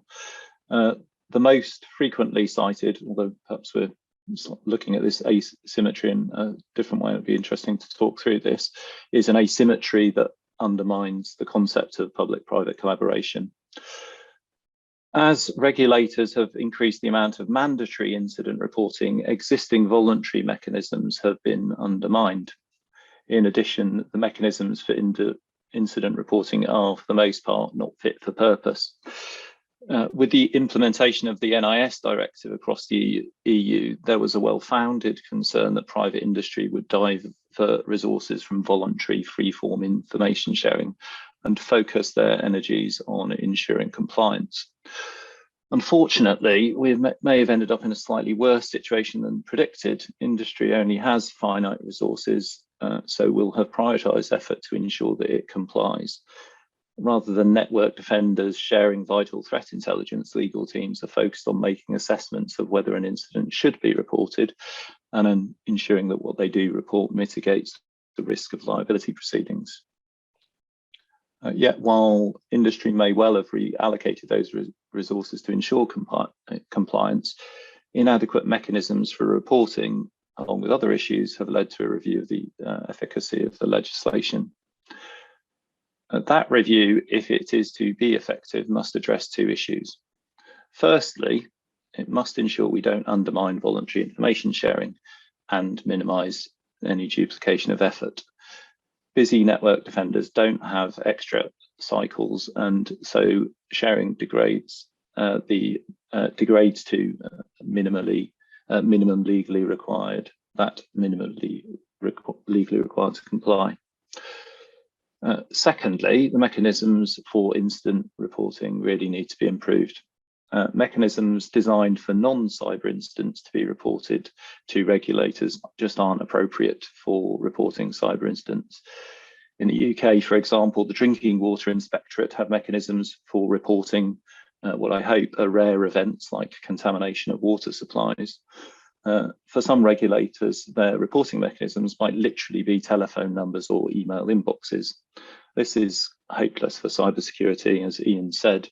To be useful, really sensitive and highly specific technical information has to be shared. So standards like STIX and TAXI or the MITRE ATT&CK framework have been developed so that the information can be structured, shared and acted on at machine speed. The other main way in which industry supports the intelligent effort is through capability and innovation. It's private sector innovation for the most part, which delivers the technology that's deployed to keep both the public and private sectors secure against cyber threats. There are rules relating to procurement in the public sector and for regulated industries. It's through these contractual rules that attempts are being made to improve supply chain security. Defence industry suppliers to the UK, to the MOD in the UK are required to adhere to DEFCON 658 and DEFSTAN 05318. And early versions of these took the form of an unwieldy risk assessment spreadsheet that bore all the hallmarks of having been designed by committee. In the US, the CMMC has similar goals for their defence industrial base, which Rob mentioned.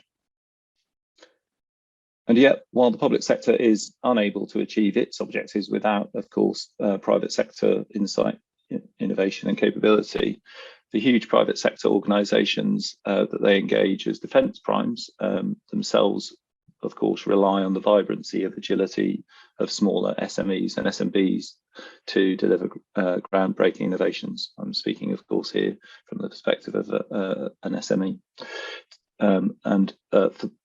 To deliver those groundbreaking innovations, to keep delivering the step-changing capability required to maintain our advantage against the adversary, hence the 300,000 plus suppliers in the US defence industrial base. But there's a challenge. We need those SMEs and startups, but the cumbersome and unwieldy supply chain security regulations make it hard or impossible for them to participate. So whilst large organisations can afford to have people or maybe even whole teams dedicated to compliance, smaller organisations very often can't even work out what they might need to do in order to comply. If we are to maintain our edge through the involvement of scrappy suppliers, we need to be much smarter about how we encourage participation and minimise real or perceived impediments. This is a hard problem, and like all hard problems, one way of making it go away is to make it someone else's problem. And this is the technique the public sector adopts when it asks its prime contractors to manage the process of SME engagement on their behalf. This presents real difficulties for SMEs, not least because the public sector risks inadvertently entrenching or creating monopolies. The primes gain asymmetric access to commercially confidential information about SMEs, such as our pricing, which gives them a competitive advantage. And perhaps more problematically still, they gain access to know-how and intellectual property of those suppliers. These risks really do discourage suppliers with potentially groundbreaking innovations from participation for fear of IP leakage or undermining market share. One of the founders of the UK's government digital service stated that the only tool the civil servant had at their disposal is bureaucracy.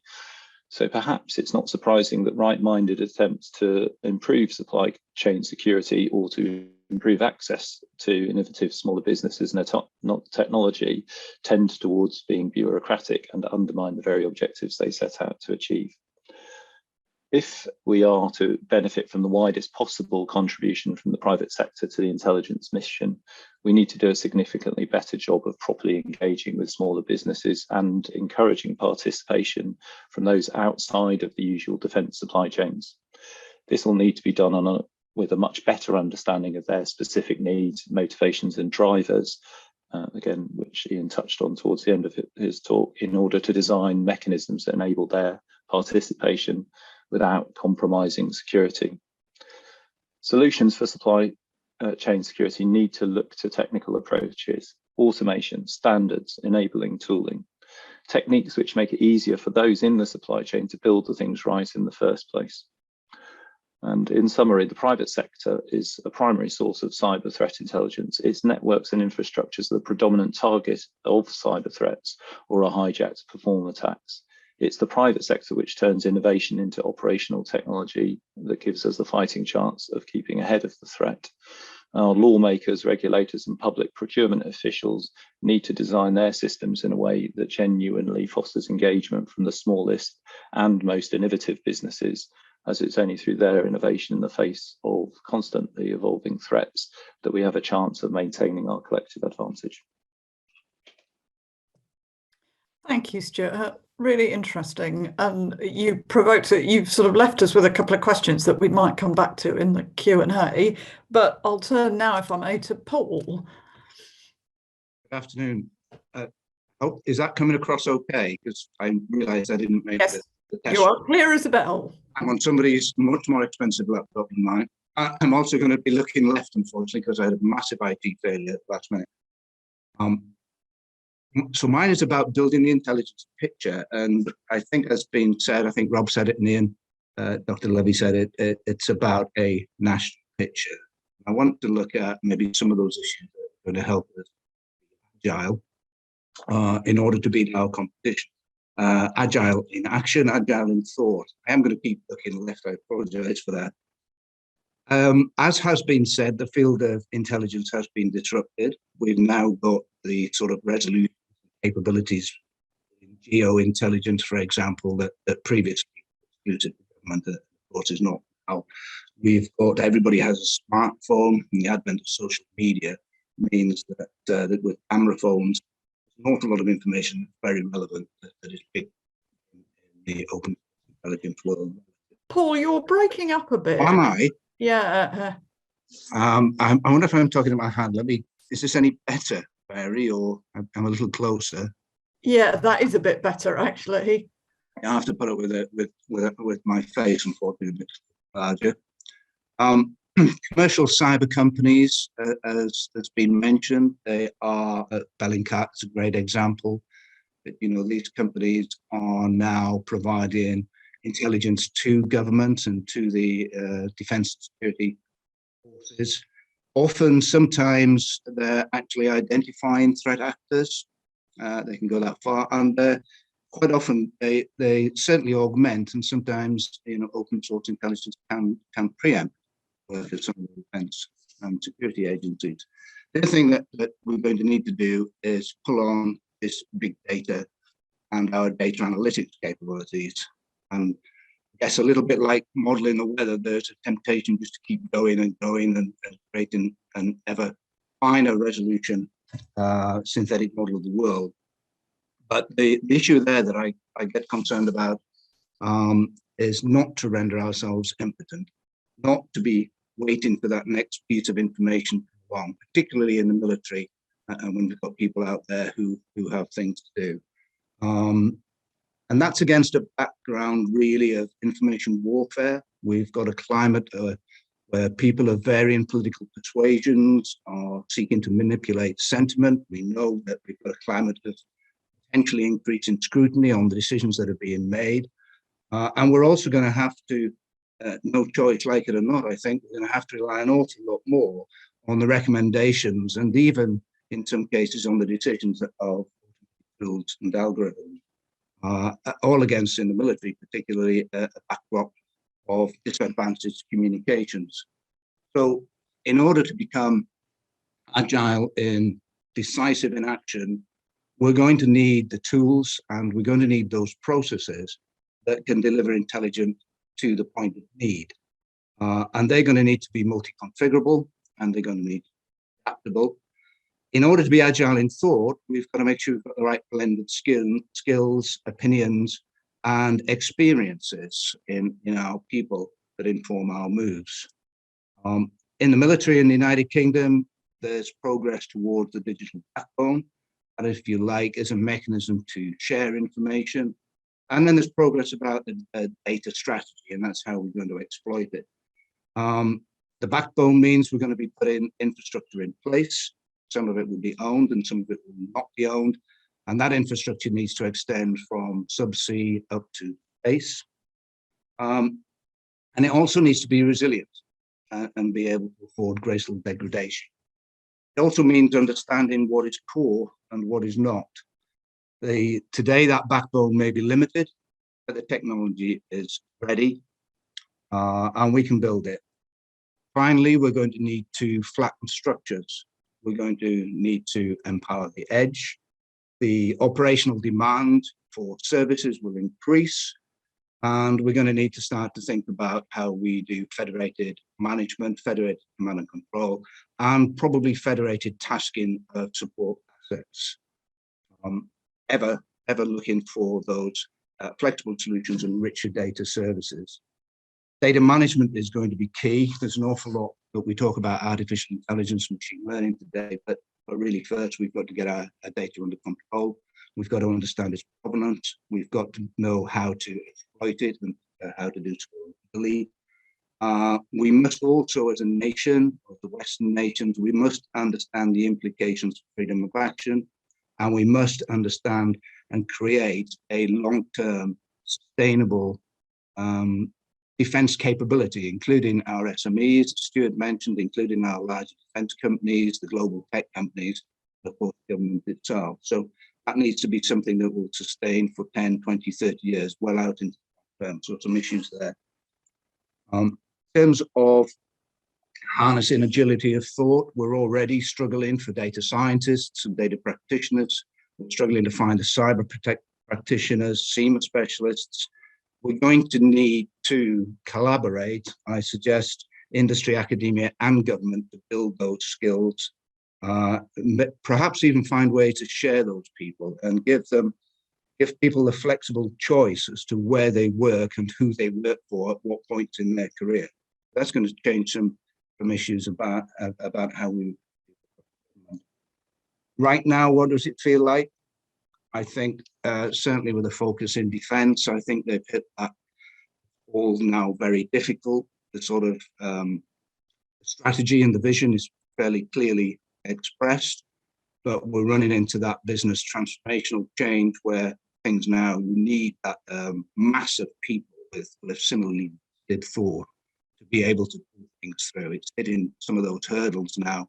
And some of the big programs that we've got in defense were actually developed and specified and conceived long before Strategic Command even existed and before multi-domain integration existed. We have some big decisions to make if we're going to take, I would suggest, as the next big. Positive note, perhaps, to finish off, I'll start with a negative. I think our technical superiority is waning. I think global technologies and open source put an end to that. I don't think that the West we should be relying upon that.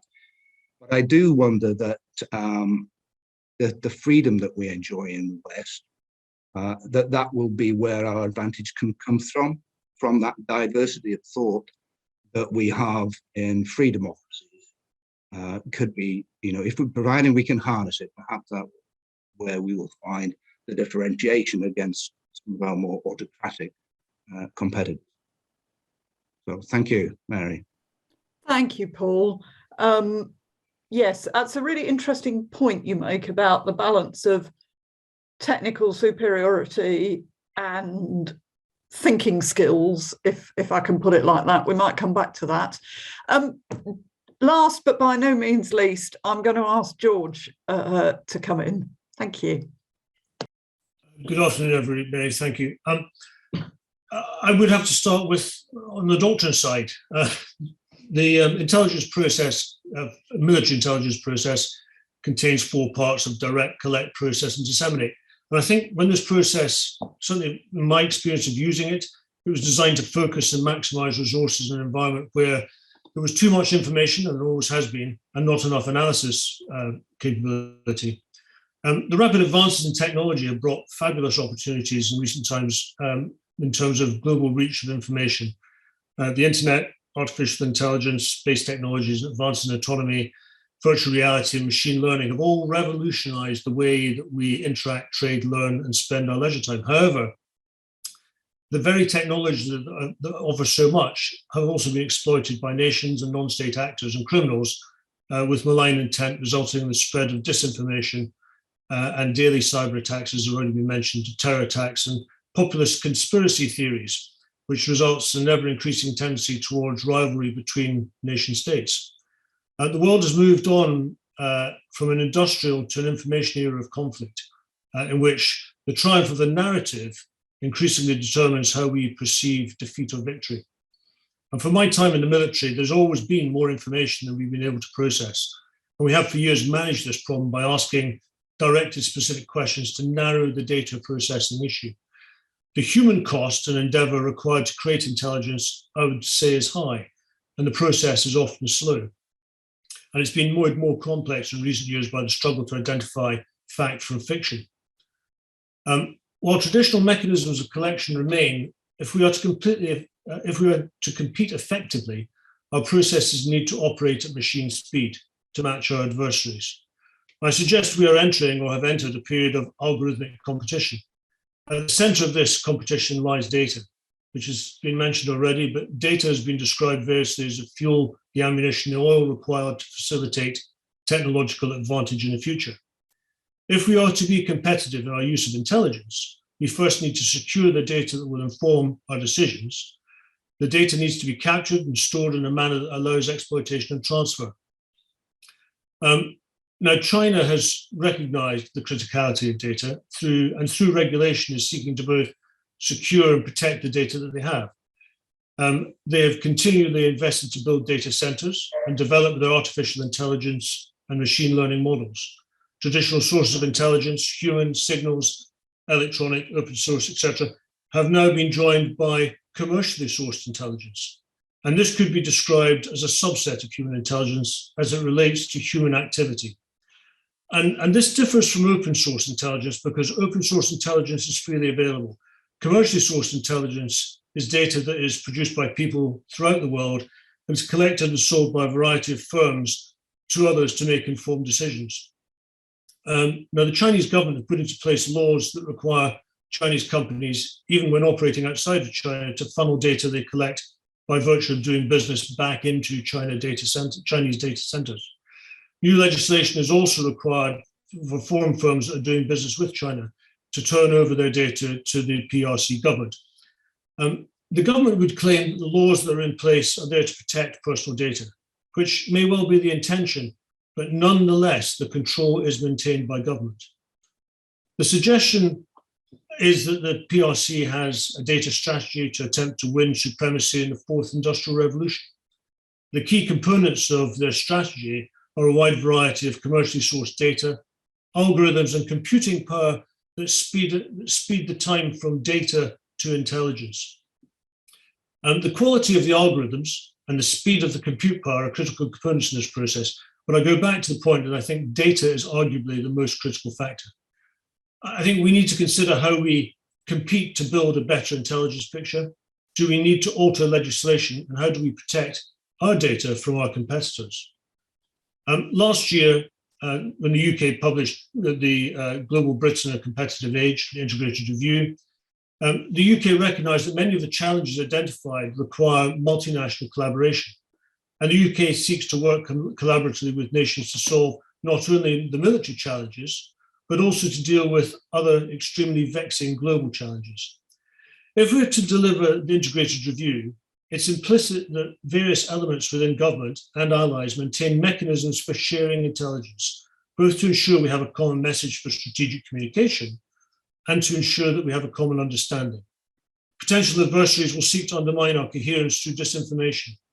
Adversaries often have advantage in this space as they're not constrained or held to account ethically or in law for the veracity of their information, much of which can easily be promoted through social media.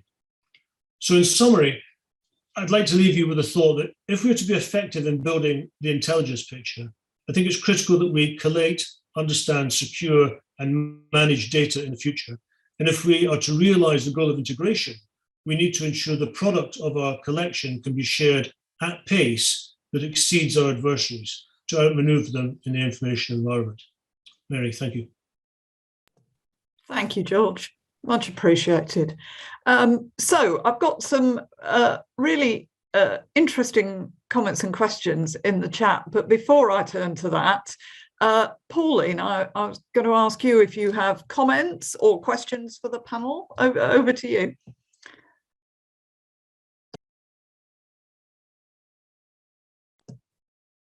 You're on mute.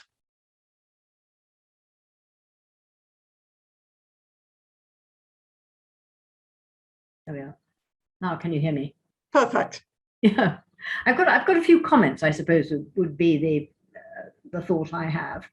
I mean, there's a very wide range of thoughts have just been put in the field, and I perhaps try and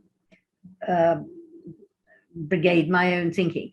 My first thought is, why do we gather intelligence? I mean, it's not just for the sake of it. It's obviously for better quality decision making, more effective policy, and that applies whether it's a government or managing a company, or indeed the private individual looking after their own security. There's also another area, of course, where we seek intelligence, is where to ensure, particularly when it comes to adversaries and enemies, that we know things about them which they wouldn't necessarily wish us to know, and we would like them to be unaware of the fact that we know about it. So there is a legitimate, it seems to me, security element in intelligence, which these days, as this discussion has illustrated, you now have, alongside the need to know, you have the need to share. Because one of the great transformations of the intelligence world is the number of players that are now operating in it. And at one time, national security was something a government could do comfortably on its own. Not true anymore, partly because you've got non-government players in the security scene, terrorists and criminals, and they all calculated to undermine both the security and the resilience of your society. And secondly, we have players in the intelligence scene itself, not just government, which still has seems to be some unique qualities, but increasingly the intelligence capacity to collect and to analyze is shared with the private sector. Companies like Bellingcat, but I mean, you now have companies which have great expertise and where therefore, and they're necessary. This isn't an optional, extra. It's something that the intelligence community and the intelligence ecology actually needs. So it seems to me that transforms the way in which you have to operate, and government, I think, has to be more open to sharing, and I'll come to that in particular in a minute. But at the same time, discriminating about how it uses the material that it actually gathers together. So my first point is, there are more players in the field. Secondly, the uses of intelligence, this has also been remarked on, the uses of intelligence are widening. It seems to me that we just had a rather spectacular example of it with the way in which the US and the UK intelligence agencies got it right over what the Russians intended to do, but also made it public and used it as a tool of policy. No worries about frankly, about sources. Seems to me that not a particularly difficult case there. But I think one of the things that is happening, partly a result of the cyber world, is that increasingly knowledge that's gained from secret and unacknowledged sources is being operationalized and used actually not just to guide policy, but also to explain policy and to justify policy to international publics, but also to domestic publics. And it is part, it seems to me, of the way in which trust now has to, the route through which trust in government competence and government intentions and government honesty does have to operate. There has to be a communications policy attached to information of a kind where we are going to be deploying information which in itself is secret, but for purposes which have to be made public. That complicates, it seems to me, the task of government, but it's a very necessary one. Just two rather boring points, but do seem to me to be important in the intelligence field. I think intelligence still needs professional assessment. I'm wary of people getting hold of raw stuff. That applies in government. It applies, I think, increasingly in the private sector. They need to know what they're doing, what they've got, and that I'm keen on the idea that there should be more interchange in technique between public and private. I mean, there were some rather radical suggestions that came from Stuart, which I think are very interesting, but it is increasingly, I think, one community, and therefore the trust that government has to inspire also has to be one that plays between the different players in the intelligence scene, and notably, obviously, public and private sector. So I think that's another element, but I am very insistent on the need for assessment. The other thing which I think hasn't been mentioned, but which I think remains important, and it's rather traditional, but it's tasking. Government doesn't gather information for the fun of it. Gathering information is costly. It can be dangerous, and therefore you need to know why you need it. And I think the tasking remains crucial. And after the end of the Cold War, we had a very considerable detasking. And I think knowledge on Russia has only been built up relatively recently. I think it's still probably thinner than it needs to be. But it's an example of where policy and intelligence base, when it comes to adversarial and dishonest players, are closely interlinked, and you will get poorer policy if you don't have that extra confidence which intelligence can bring to your decision making. So I maintain that this is a legit and important part of the decision making process, and you need to take the whole question of tasking and the tasking of departments seriously. One of the things that, however, I don't know if I'm not sufficiently far away from government not to know the answer to this, but traditionally, of course, it was tasking in the UK at any rate was related to a relatively narrowly defined area of threat.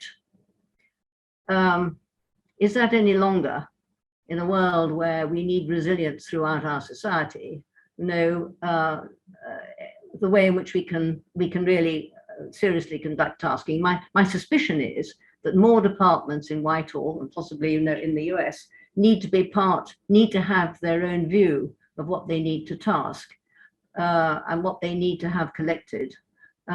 They should be more active, I think, in the area of selecting where the emphasis and where the money needs to be spent.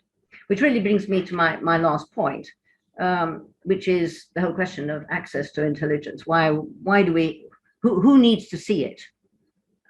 In a society where now, as was said at the beginning, I think national security is a whole of society approach.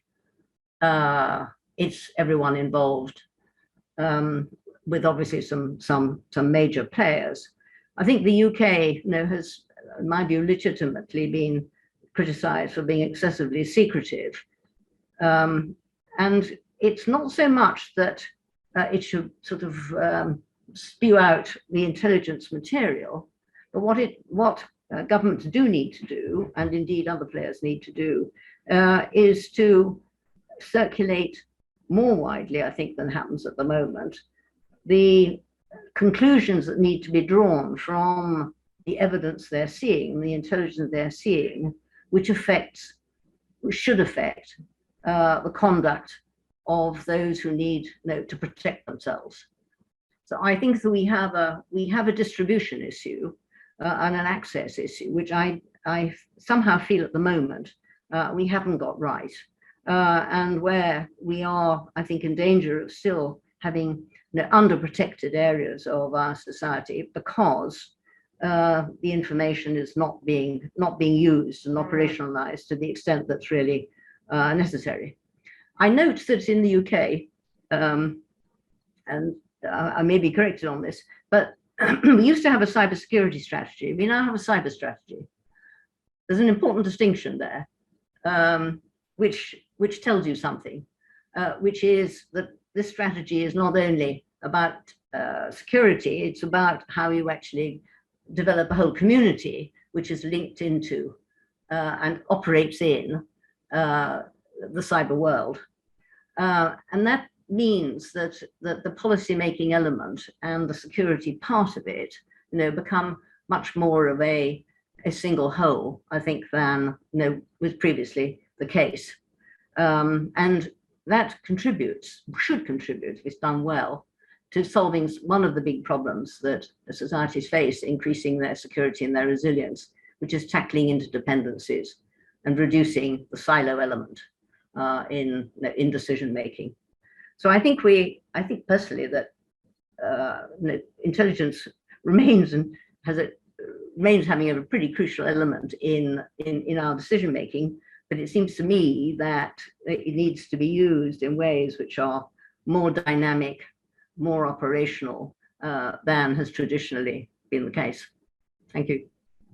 I think that's been a really interesting discussion. I hope the audience have found it helpful. My thanks to Ian for doing complex answers to technical questions in the chat where I didn't even understand the question. So I'm enormously grateful for you for doing that. So I'm going to bring this to a close by saying huge thank yous to our speakers, to Rob, to Ian, to Paul, to Stuart, to George, and to Pauline. I'm really grateful for your engagement and insight. Thank you to our audience for some really thoughtful and interesting questions. I hope we've made a reasonable stab at answering them. Thank you also to our sponsors, to BAE Systems and to Surevine, and to Cityforum's partners, the Chartered Institute of Information Security and Team Defence Information. Thank you also to the Cityforum team. The audience, of course, can't see people behind the scenes frantically WhatsApping and sorting out any technical problems, and for all your hard work in setting this up as well. And just to repeat the final point, that you want to follow up with any of the panel members or with other members of the audience, you can do that through the Cityforum team, who will happily connect you. But with that, I think I will bring us to a close. So thank you all.